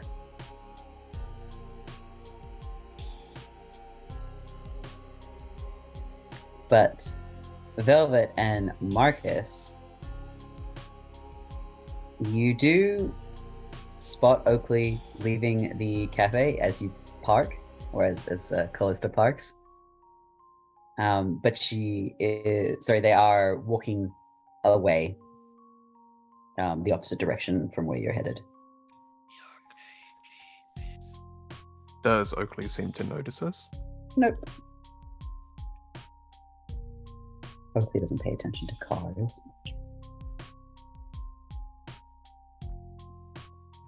Hit her with a car. You're not paying attention. Calista like looks over her shoulder at you. No, he doesn't actually say that. Okay. Just intrusive thoughts. Look, that's fair. Are you guys heading into the student center? Velvet is, definitely. Marcus? Yeah, Marcus will come along. We're going to the cafe? No, you're heading to student center. Oh, okay. Yeah. Oh, yeah, because Blair's there. Yeah. Cool. So you enter this store. Who's been here before?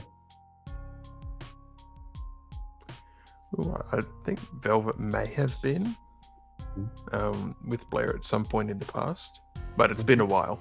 Yeah. Marcus, have you ever been here before? Don't think so. Not the joint that we'd hang out at. It's fair. So as you enter, the store is it's cozy. It's nice. There's a very long table in the center of the building that is, filled with baskets and mini shelves that are full of crystals and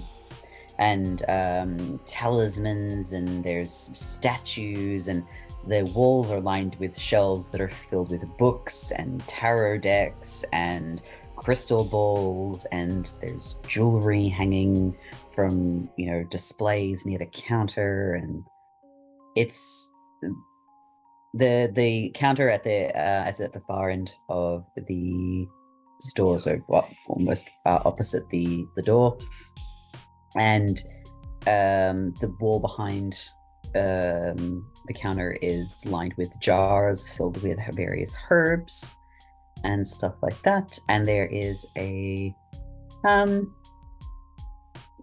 I'd say she's probably in her I did not. Looks probably in her late 40s, early 50s.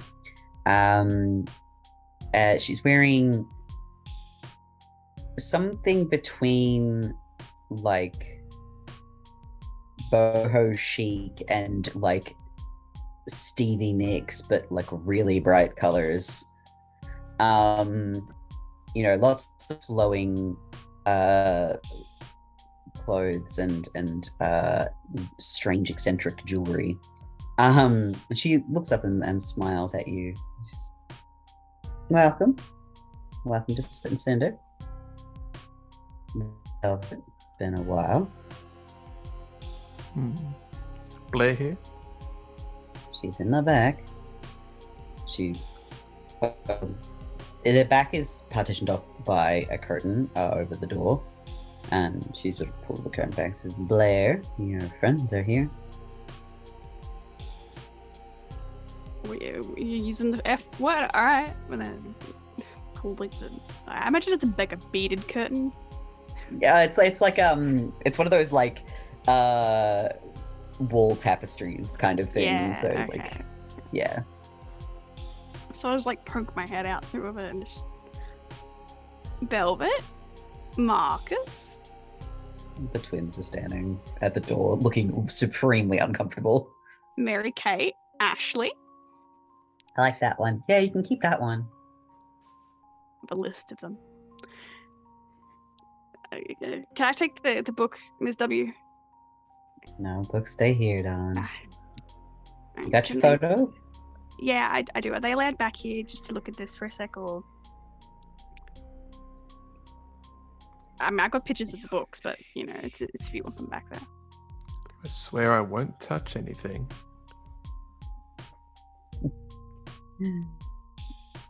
All right.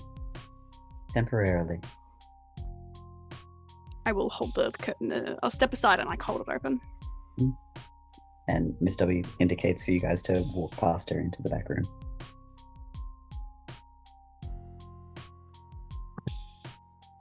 All right. You're going? Mm-hmm. So, I'm gonna slide back into my chair and I think I know what Oakley wants. I just think that due to the fact that they are 100-year-old plant spirit, they don't have the social cues to know that what they're doing is commonly not a thing that people like. I think Oakley's lonely. I have the book open to the page of the dryad page, and I just spin it to face them both so they can read it.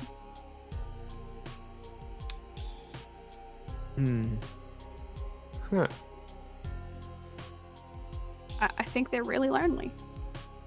So Tree gets a little lonely and just starts killing people. I don't think it's killing. I think it's taking and turning into different things, turning them into flowers. Because, Oakley is a tree. They can talk to flowers. I assume. That sounds so much worse. So, look, we can... I think the cuttings are pieces of Oakley trying to draw people in, like hook, line, and sinker. And... look, there's a few ways we could probably go about this. We gather all the plants and we take them back and say, hey, maybe don't do this because people won't come here if people keep disappearing here. Because,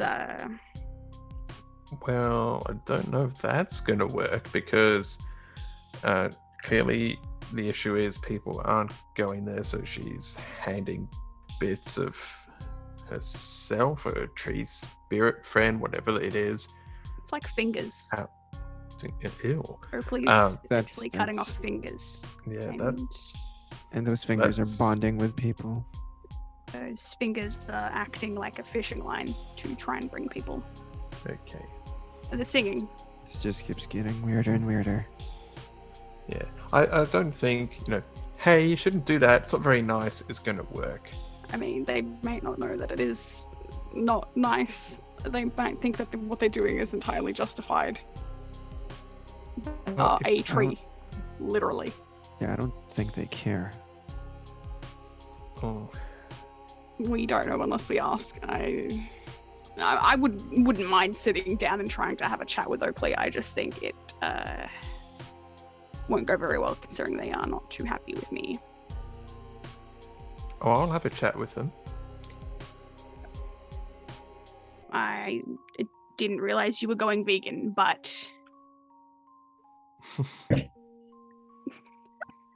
What do you mean, Blair? nothing. I am just trying to keep the situation light. I think Your jokes always get me. I'm a comedy genius. Mm-hmm. Look, I don't think talking will help.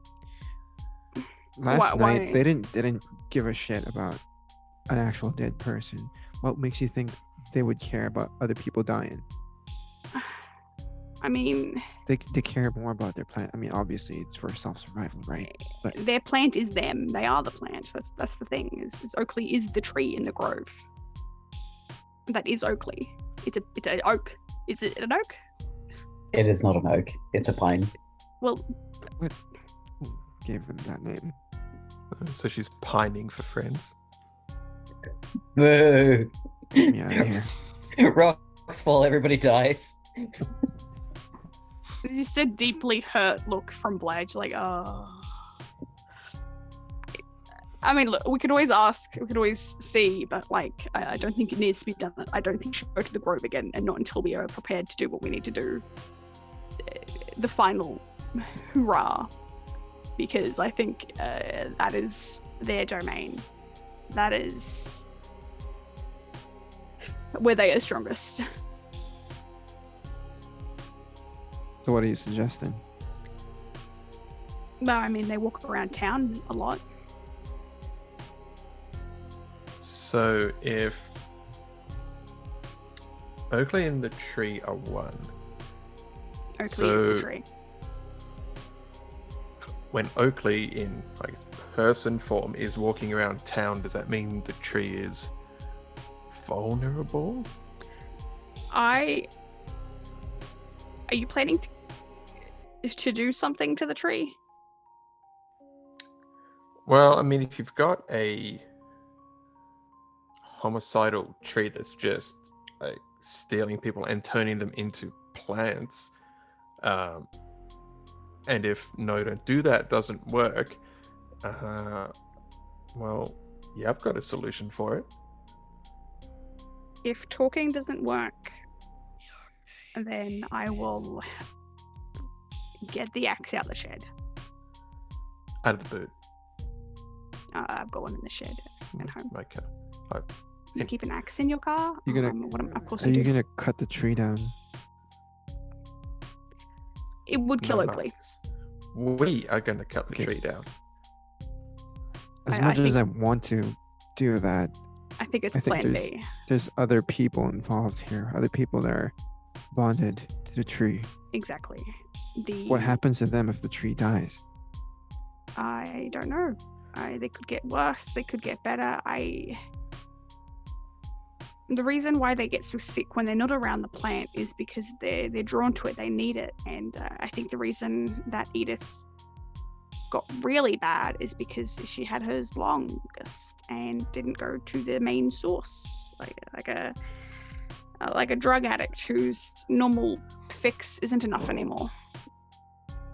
So the people who have the cutting, if they don't end up going to the tree proper, will Where it just end up clears. dying. From Possibly. the sounds of it. Either way, they die. Okay, so how do we get these people to go cold turkey on their plan? I don't think the plants have affected everyone. I texted Lou. They seem to be fine.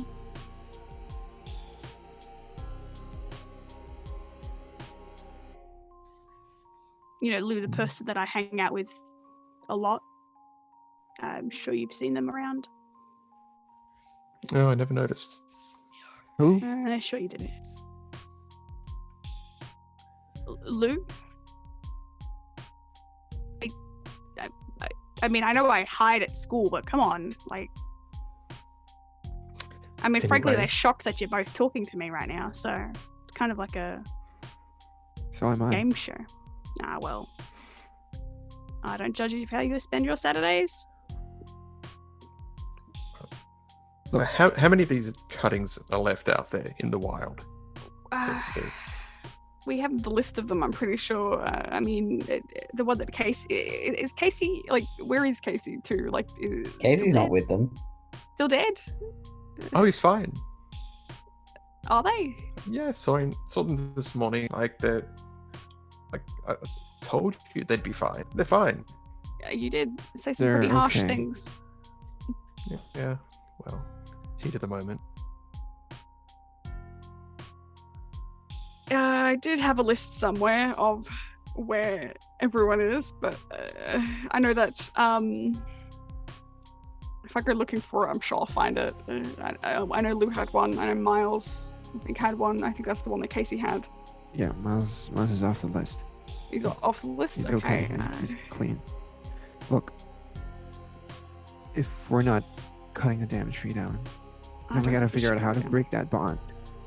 How do we detach these people from their fix, their drug?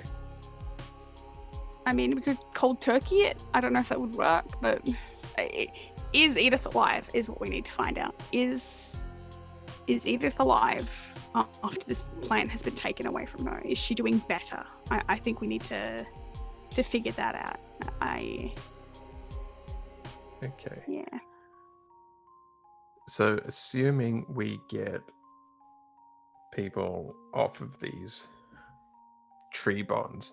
What's to stop Oakley just sending more out, or have they sent more out already? I just feel Well, that this may be a hamster wheel. they're lonely. I think either we have that chat and let them know that it isn't cool, and then figure out a way for people to go back to the grove. Look, Why had don't a we vision. why don't we try to convince them? They seem like a very reasonable person. If last night taught me anything, anyone can be talked to in a reasonable way.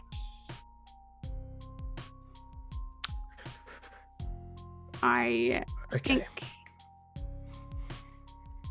Well, you don't have to follow my advice. God knows, I think you probably won't. I just, I don't know if murder is something I want to do right now. Would murder not be stooping us down to their level? No. I But- don't think so. You know what? I don't think your way is going to work. I don't think they're going to listen. Probably But not. why But not? it's always Let's good to try it if it path of least resistance and all that. Look, I can sympathize, so that's why I'm trying to talk before guns go blazing. Or, Okay, with the axes. research you've been doing, is there like a way to break a bond with whatever they are? Does it say anything there about that? Flick through the book to see if there is anything to do that.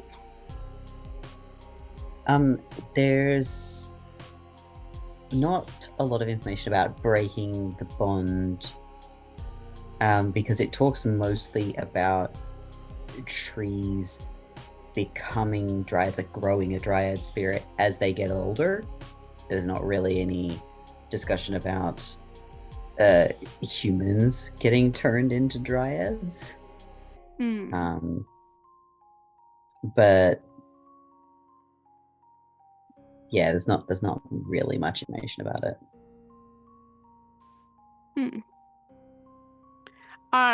It doesn't seem to be anything in here about it.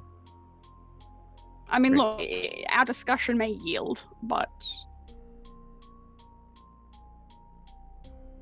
look, I think we should meet up with the other two, because I think this is something that everyone needs to hear as well. Just it's so weird being the voice of reason. See how Erin is doing after last night, and see how Casey is doing. I think when Case went back home, and Aaron's probably getting back with whatever the fuck his name is. Harper. Well, look, since the cat's out of the bag, I do want to, get back home tonight at a reasonable time to do some stuff regarding that. My own slow burning way of things. Okay. I guess we can drop in to see if Teach is still breathing on the way home. I think that's something we should do as well. I mean, I'm sure visiting hours on a Saturday are like late, so I haven't seen anything on the news or on the local Facebook groups saying that she's dead, so that's always a bonus. Look, so far we know the plans that Lou's got and the one that Erin has at home. I think there's a few others, but I'll have to look through my notes to figure out where they are. Because I'm pretty sure that we spoke to Moss and got a list of whom they had sold them to. Okay, so it seems like our plans changed, Velvet. We're not going to the Grove anymore, are we? You were gonna go to the Grove? Why? Does nobody else remember Chadwick existed 24 hours ago? Who? I remember. But I think that He's I'm probably sorry, a Velvet. tree person now. he's probably gone. I'm sorry. I know he meant a lot to you. Yeah. gonna be tough. Alright, so check if teacher's alive, and how do we arrange a sit down with Oakley? Erin seemed pretty chummy. Maybe a little too chummy. Red flags, just rose-colored glasses. Yeah, that girl is gonna get herself into more trouble. Look, I can handle doing something to Harper, but I don't know if anything I can do will affect Oakley in the slightest. I think. Look, I was actually gonna do a little bit more research on this, but Miss Velvet Hair came and swooped me off my feet and took me here with a plan to go to the Grove. I didn't know you could read, Swooped. Marcus. I didn't either. swooped off feet. Are you a thing now? Is this your weird way of telling me? Why are you telling me? Yeah, we definitely a thing. Haven't you noticed? Ugh. No, no, I haven't actually. Good. We like to keep it on the down low. Don't tell anybody. We're I'm gonna secretly look lovers. at Velvet. What is Velvet's expression at this? Velvet's expression is disgust. Tells me all I need to know. And Marcus is walking home. Keep dreaming, Marcus. Good on ya. Let you. You Don't. guys really think I'm serious? This is a whole waste of my freaking time. Well then, you're the one who's here. I don't know what to tell you, Marcus. I've tried. Velvet with was you. begging for my help earlier, and now we're she here. does We're going to the that. Grove. She does that. It's like when you give a dog a treat, okay? And then the dog goes, it's, all goo-goo eyes trying to get a second treat. You gotta say no. Put your foot down. Ignore the goo-goo eyes. Think with your head. I just thought Not that we were all anything else. meeting up. All of us were meeting up. That's what I thought too. I had planned. I sent a text out, so Can you pretend you didn't just call me a dog, Blair? would you prefer a cat? Marcus is gonna take his phone out and text Casey. Crocodile? I don't know. He's gonna say, not going to the Grove anymore. Let's meet up.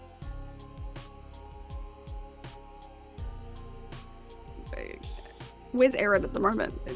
Has anyone made contact? She's still making said goo-goo eyes at Harbour. Probably see. Maybe we got lucky and he got hit by a bus or something. I'm gonna text Erin. Hey, where are you? Question mark.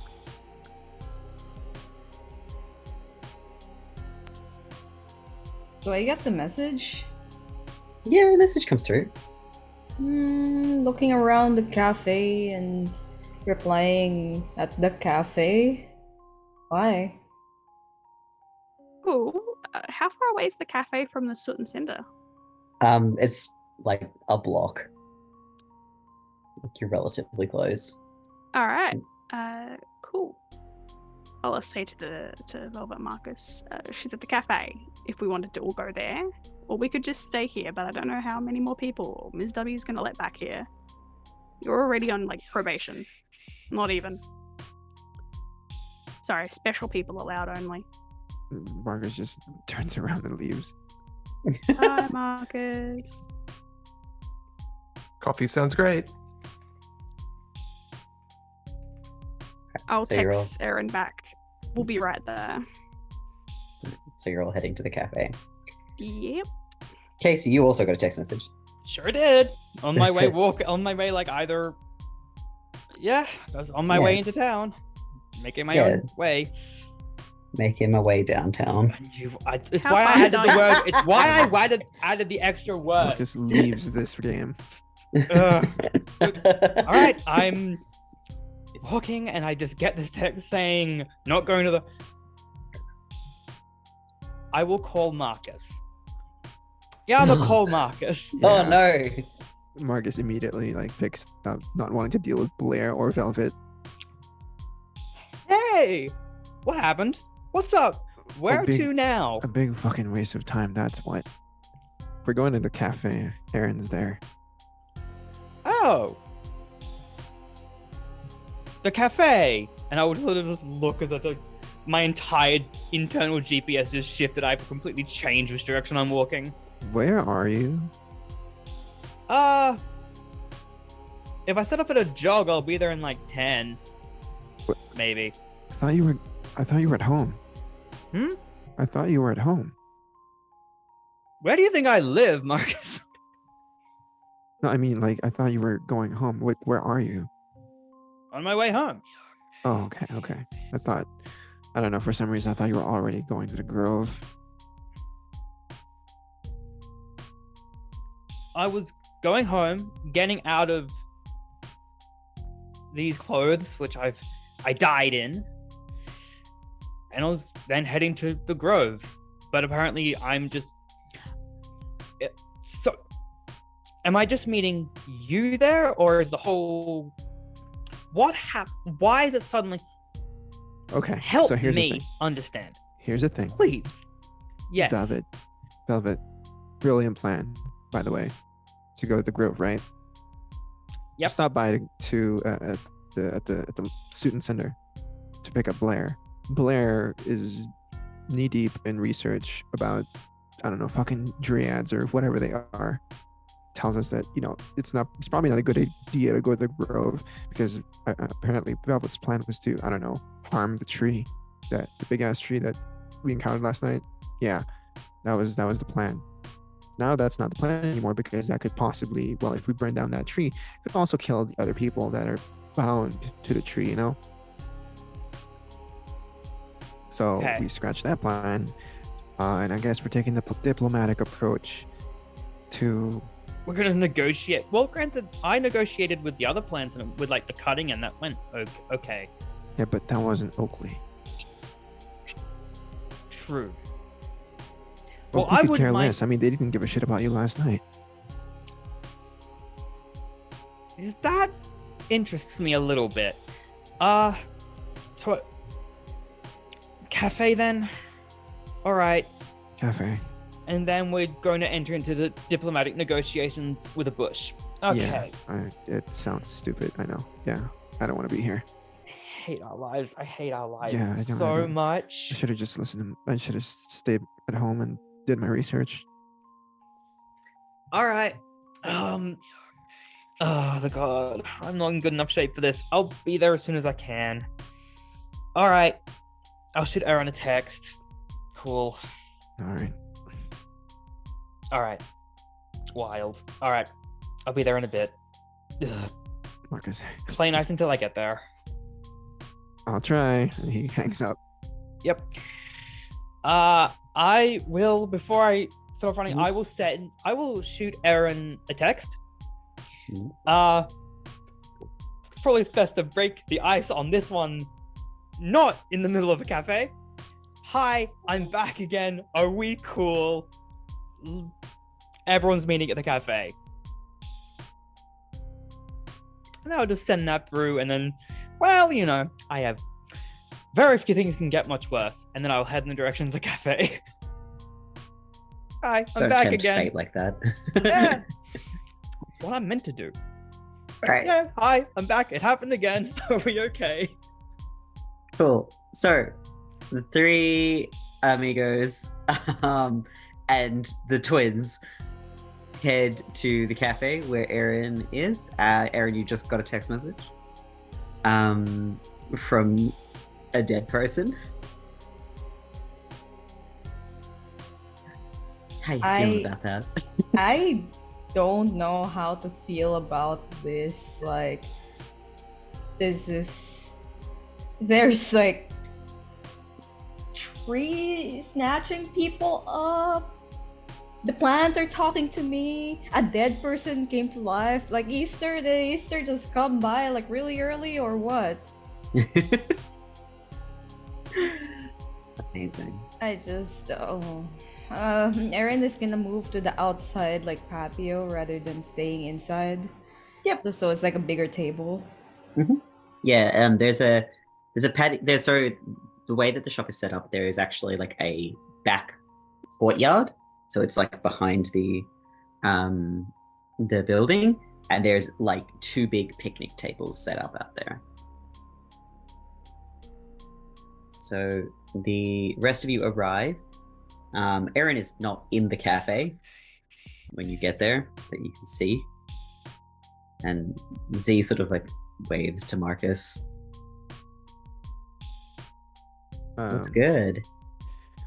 Finally, God, some sense of normalcy.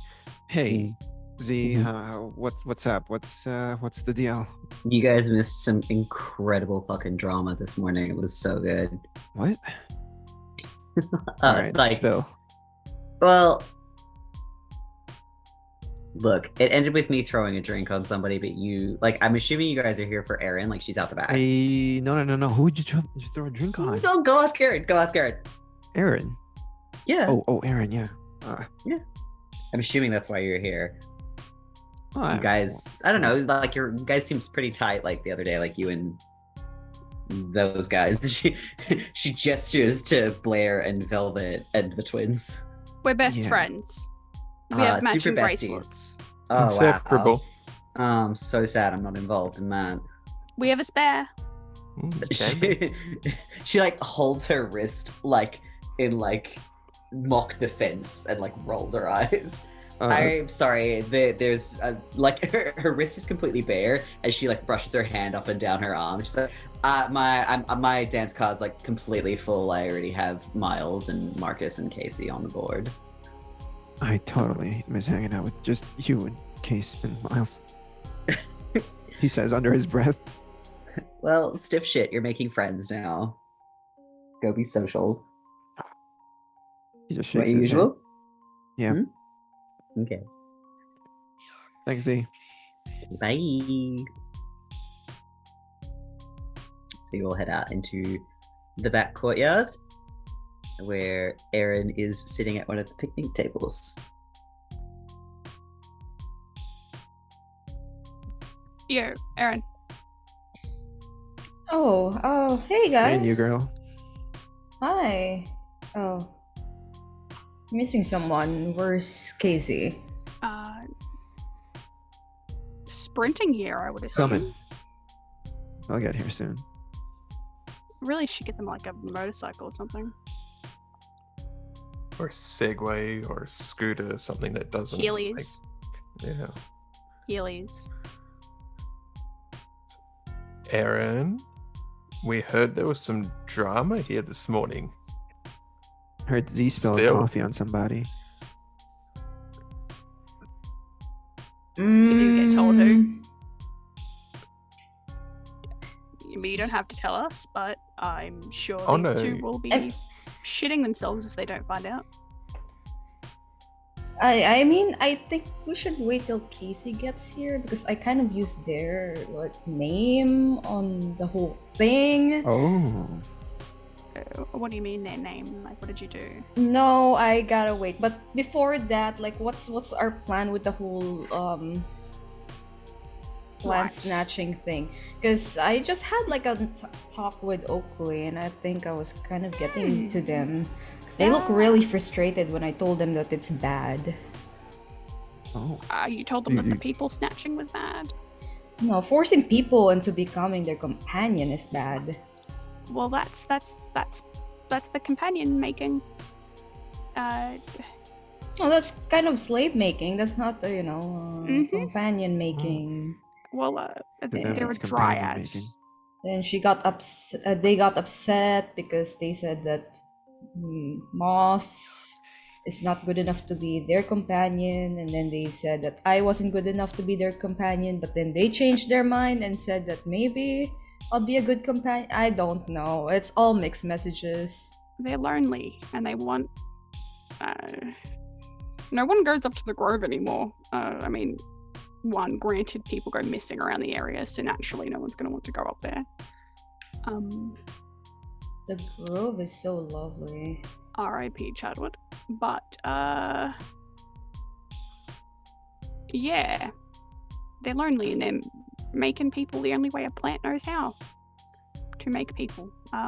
I think it's better if I explain it when Casey's here, just because I don't want to explain it 3 times now. So Casey's alive again, right? Like, is there like rotting or No, it's they're just good, like new. so? Good as new. So it's kind of like getting a reset button hit every time something happens. No idea. That's why we're waiting to find out when they arrive. Speaking of, when do I show up? Pretty much now. Excellent. Whoa. Yep, I would just skitter. Okay, cool. I'll skid around, just head into the cafe. Z, is everyone here? I'm probably the last one here. I have to run. Z points to the back. Cool. Can I get like a pie or a muffin, or I'm starving? Sure. Awesome. Go. Thank you. And I will head out into the area, into like the little area where everyone is, and cool. Yeah, you are all here. Hey, everyone. What have I missed? Come here for a second. Yep. It's gonna take their wrist and just feel for a pulse. I'm alive. Just double checking. No, I double checked the first couple of times. I'm gonna. Yeah, this is my first time. Well, So I'm just gonna double check myself. You know. I live. I believe you. Sorry, I'm all sweaty. I was running. Yeah, get you to a better way to get here. Yeah. Apparently my bike is still up at the Grove. Yeah, no, they good. Mine folds, so No, I mean, there's not really a way. With me gone, there wasn't really a way to get it back. I get it. Anyway, Velvet, Marcus. Okay, before we do everything, why? Hey, Oh, Aaron. like, what's our hi, Casey? Oh,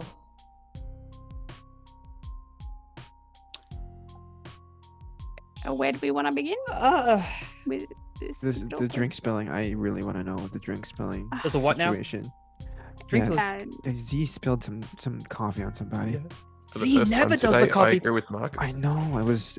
Oh, I have to know. Okay, the life and death stuff can wait. I need to know about the coffee. That's Look. Okay. oh no. Take the floor, Aaron.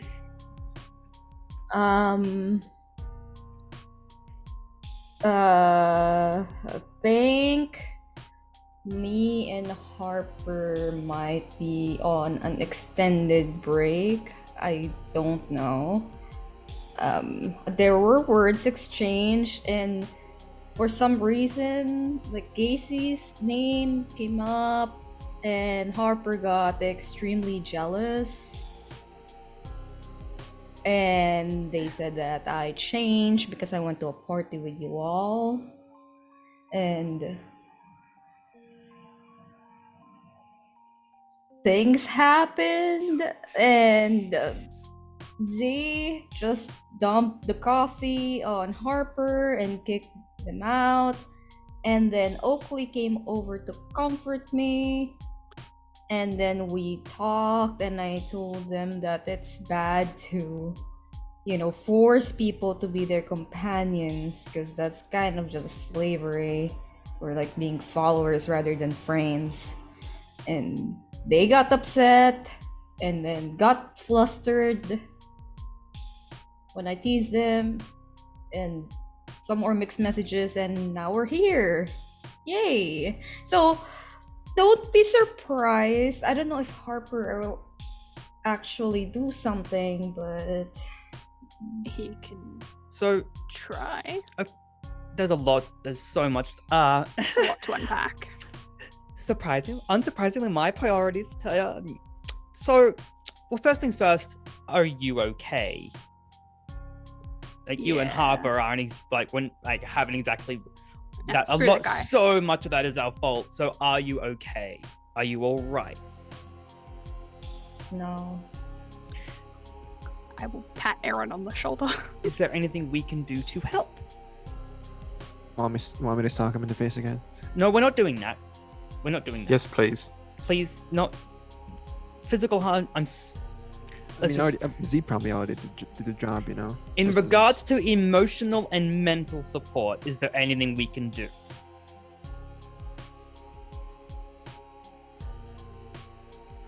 Cool. No. Well, you can answer me this.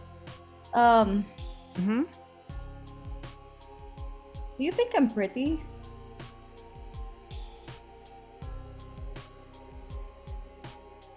Is this anything to do with why he's jealous? What were you Or, asking? Like all of us? I mean, Aaron, you're a super babe. Whatever that dipshit thinks doesn't matter. Oh, like Aaron will turn towards Marcus. Do you think I'm pretty? And turn on. Do it. Damn, Aaron! Roll with hot.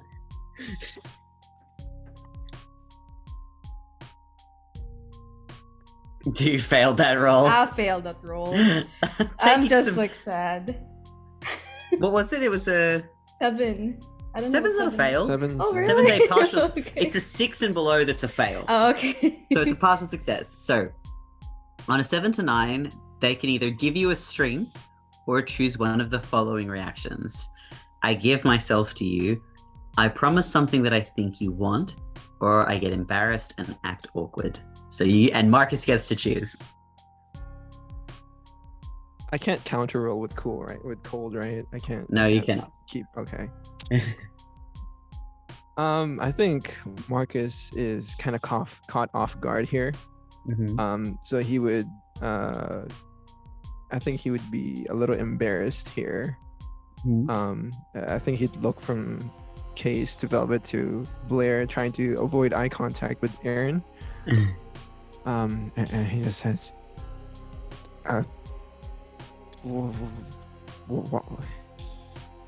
yeah, I guess. I mean, you're a new girl. Not a lot of different faces and all that. Smooth. So awkward. And that's why you socked my ex-boyfriend on the face? I punched him because he was cheating on you and he wouldn't admit it. Also, about the fact that you kept bringing him up about how amazing he is when in reality he was just a shitty boyfriend. If you can call him a boyfriend. Everyone, I guarantee you, everyone on this table right now was wanting to do the same thing.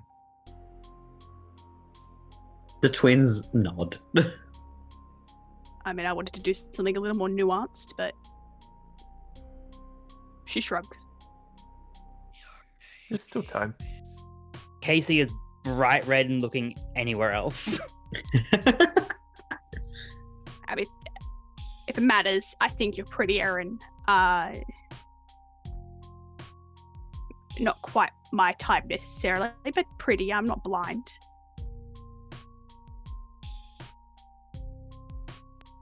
So, Maybe without those glasses. So, how did I get brought into this breakup?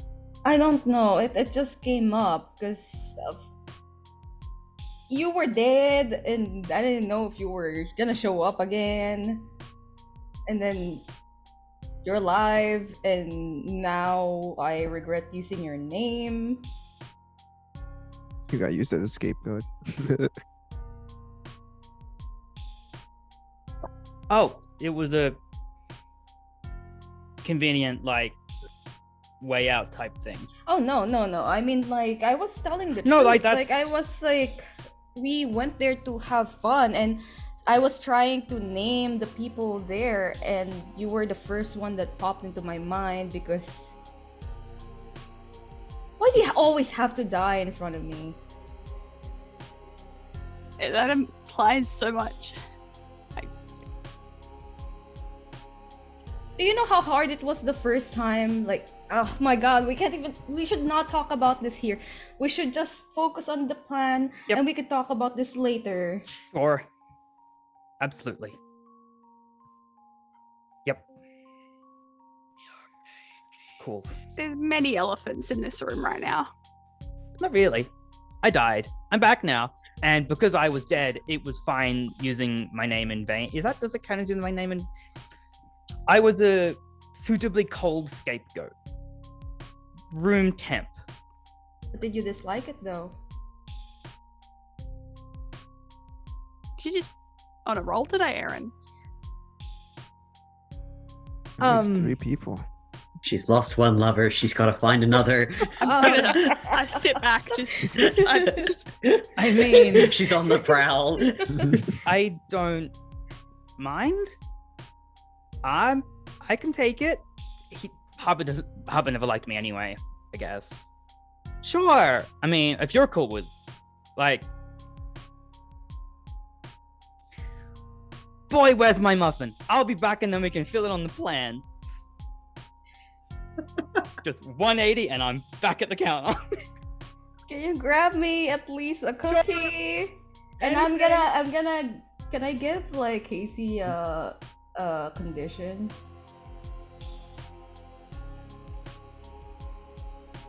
I'll allow it. Just because it's funny. What condition are you giving Casey? Yes. I'd like to give Casey the condition crush.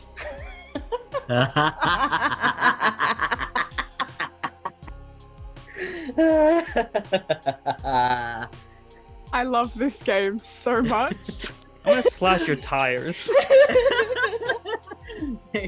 Careful, Kai. That is your other ST talking.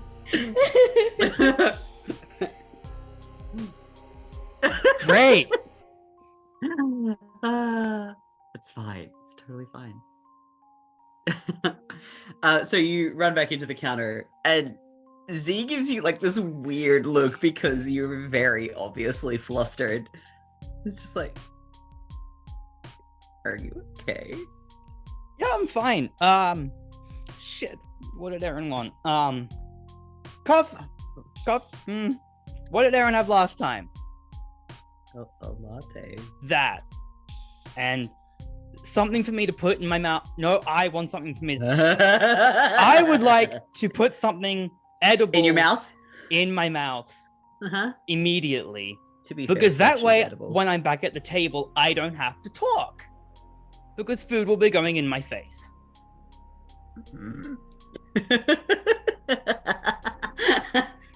Oh, dude, you're so red right now. No, I'm not.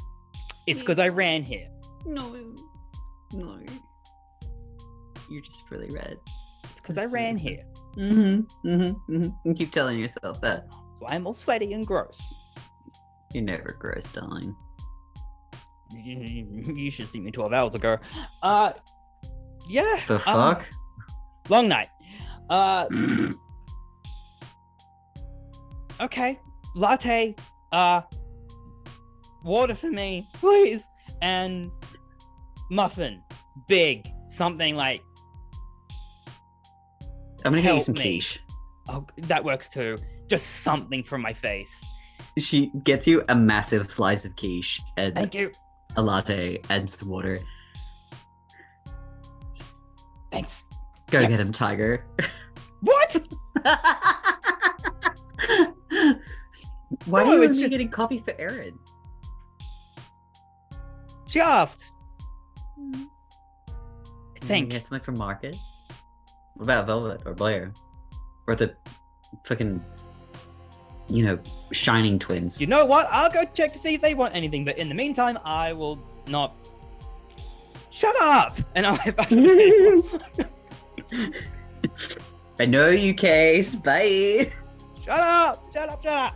I'm fine.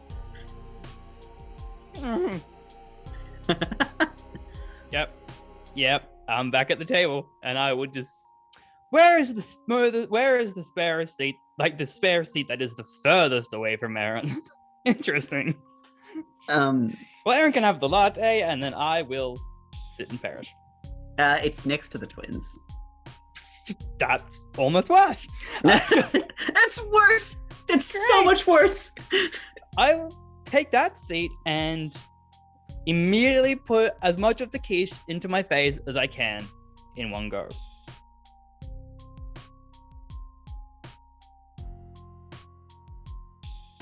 All right. Well, now that everyone's back at the table, giving like Casey like a questionable look, like what the hell?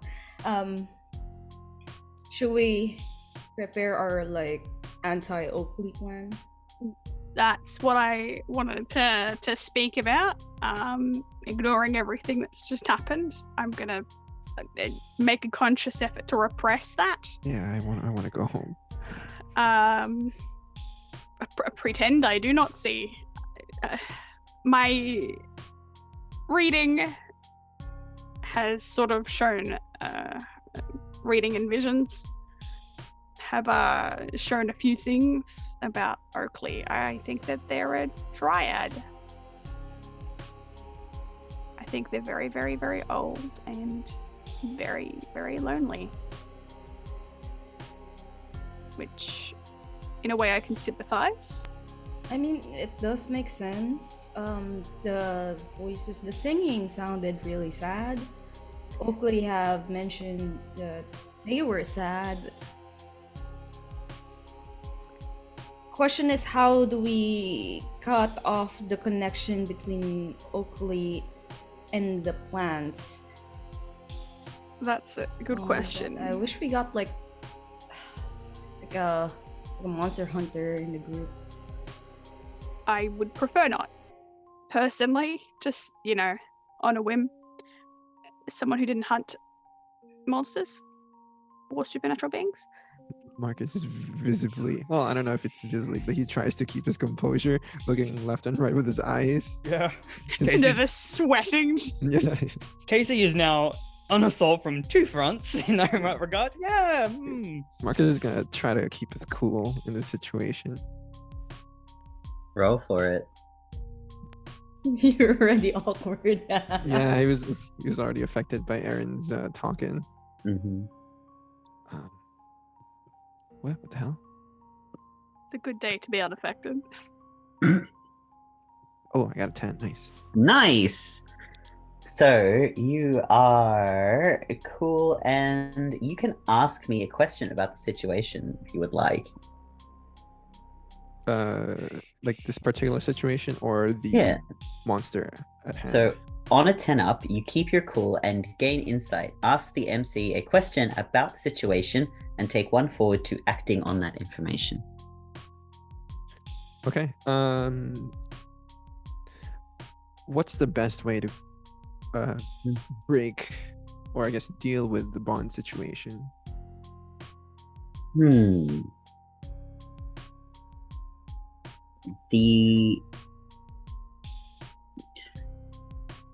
It depends entirely on how bonded to the plant someone is. If they are severely bonded, there's no way to do it without it basically feeling, and in a metaphysical sense, acting like severing a limb. So while they won't physically bleed, it will like cause spiritual bleed, basically.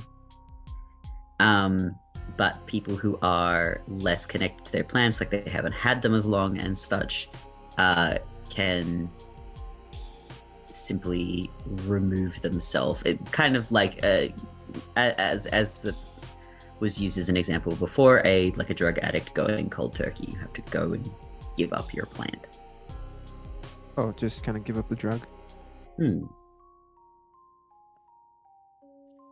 Okay, I think Marcus, it kind of hits him in this moment. This sort of logic, this way of thinking.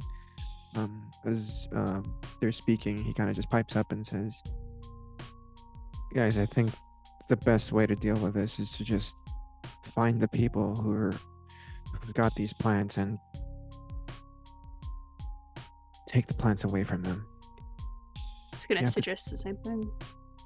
I think we gotta, as you said earlier, make them go cold turkey. Just give up the damn drug. As for the people who've already too deep into the situation, I don't think there's a way of saving them. I do want to check on Edith, I think, at one stage, just to see if she's alive still or how she's doing. She was pretty attached to that plant, literally.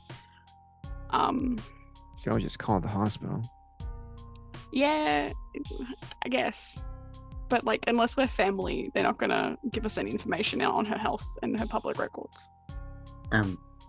We could just pretend to be family. Yeah, like the hospital probably won't know if one of us calls and says we're like a niece or a nephew, like a grandchild or something.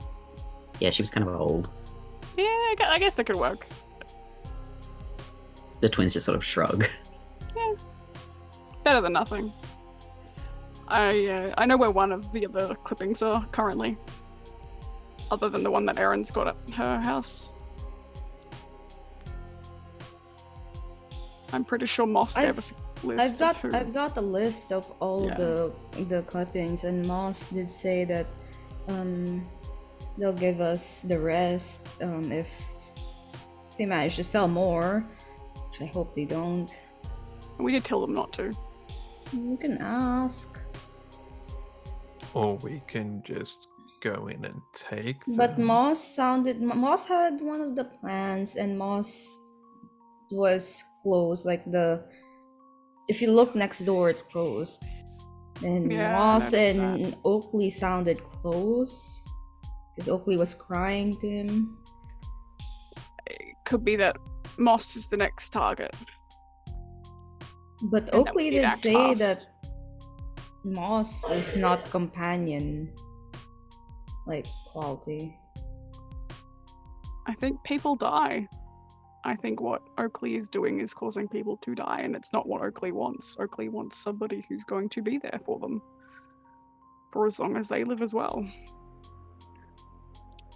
I don't think what they're doing, the process of it, is working quite how they want it to.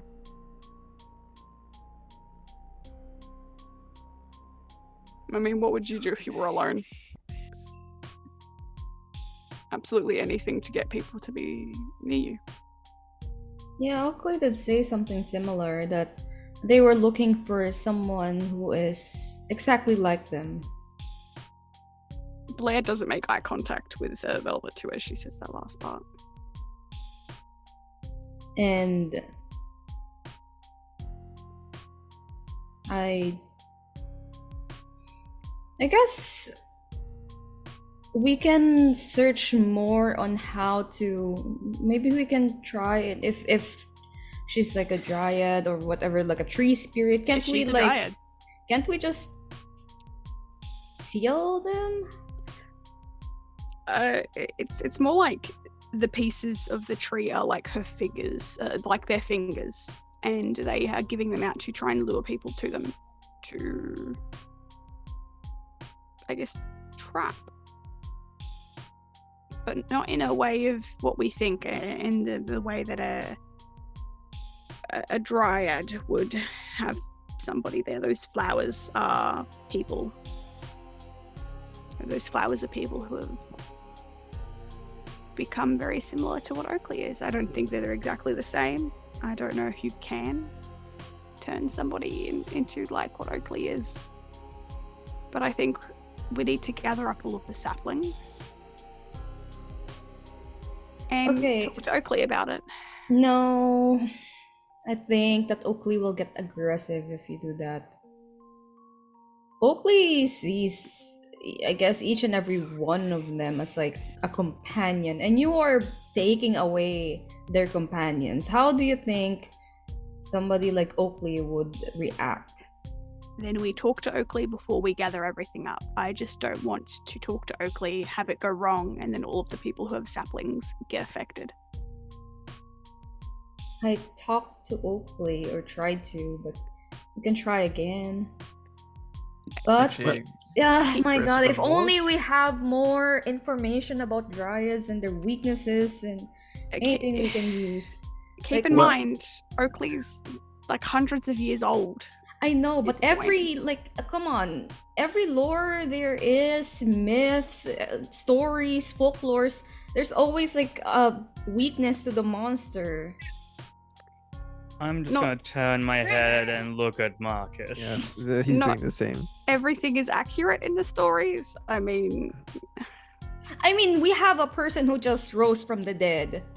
we do have someone who rose from the dead. So maybe those stories may have been embellished a bit because it's been like passed from generations to generations, but there's like a grain of truth in there, and Certain stories and such are passed down. Still staring at Marcus. Well, What? Furrows his brows. Look, Aaron, the Like, others saw this shakes his happen. head suddenly. just like as a side note, like no offense, Erin, but maybe you just didn't say the right things to her. Like, yeah, why don't we go and talk to Moss if he's their friend? Maybe That sounds like a plan. it's just an idea. well, do what you want. This is not for me. Yeah, no, Aaron, you This- seem to be out of This the is deep end of this it. whole thing would what somebody just rising from the dead, dryads, God knows what else is happening in this town. I just Which don't. the others saw last night, so I'm just going to put it on the table Yeah, now. we haven't addressed that yet. I said there were many elephants. So you're a witch, and what is Velvet?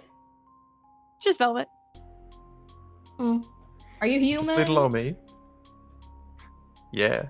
I'm not a tree, if that's what you mean. I mean, not all of us have to be something, I guess. I just happen to actually be able to do things. Hey, witches are people too, right? I would hope so. I think we're all people. I was actually planning on doing something to Harper tonight. Not like physically harming him. I'm not an asshole. I just was gonna make him go bald from the stress of everything that's happening to him right now. Do it. Since Please you do guys it. broke up, I figured it would be a good time. You know what? You guys do what you want. You seemed to Yes. kick his ass today, this morning, if the coffee got thrown on him. Everything with Harper is Aaron's business, it's not ours. I know he was a bit of a twat to me, so I won't Alright, do it. so then. he sucks, but I won't do it then.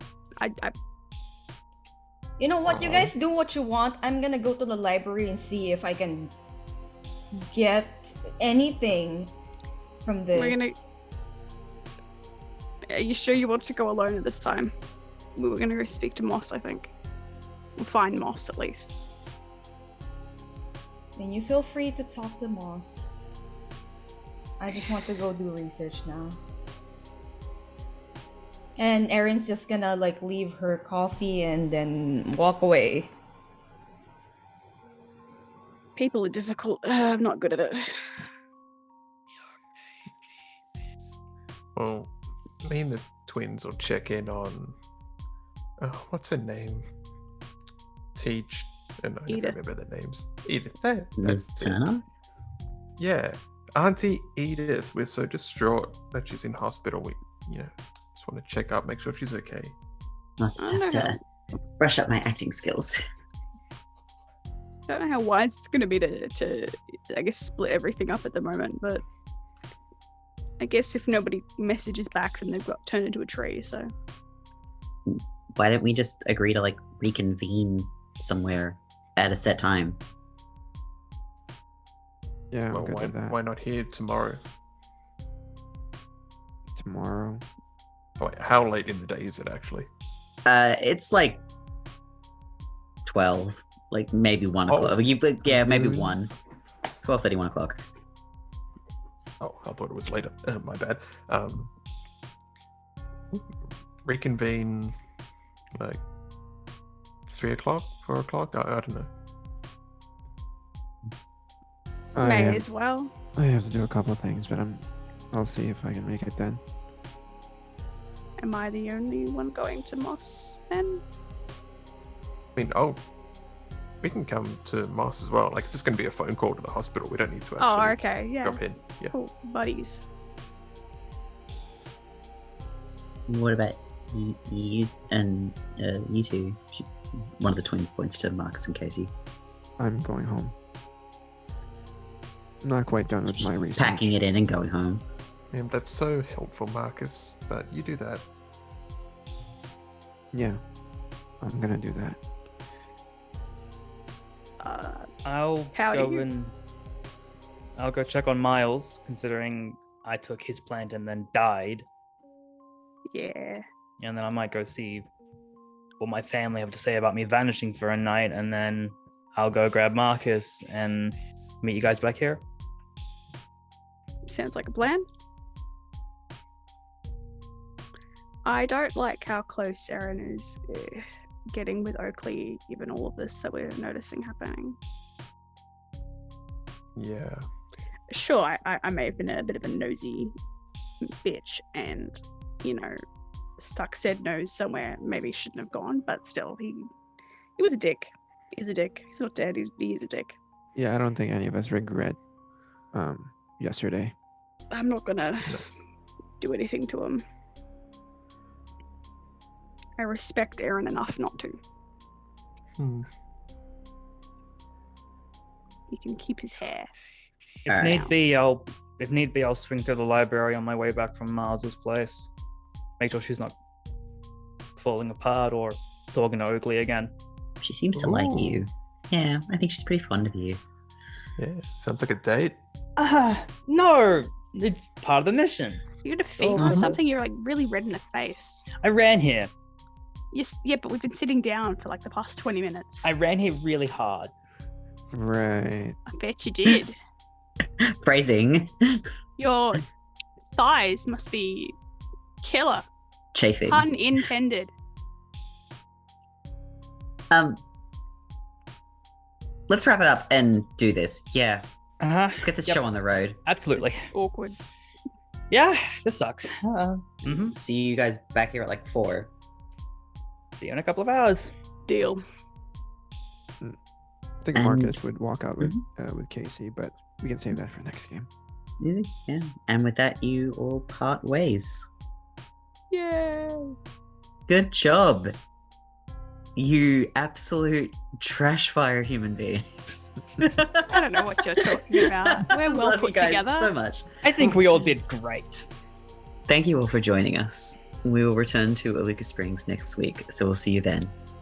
Thanks once again to Izzy for our school logo and Mono Mercy for our character art. I'm Hollow and I am your mysterious ST. You can find me everywhere as the Wild Child with an E on the end. Erin?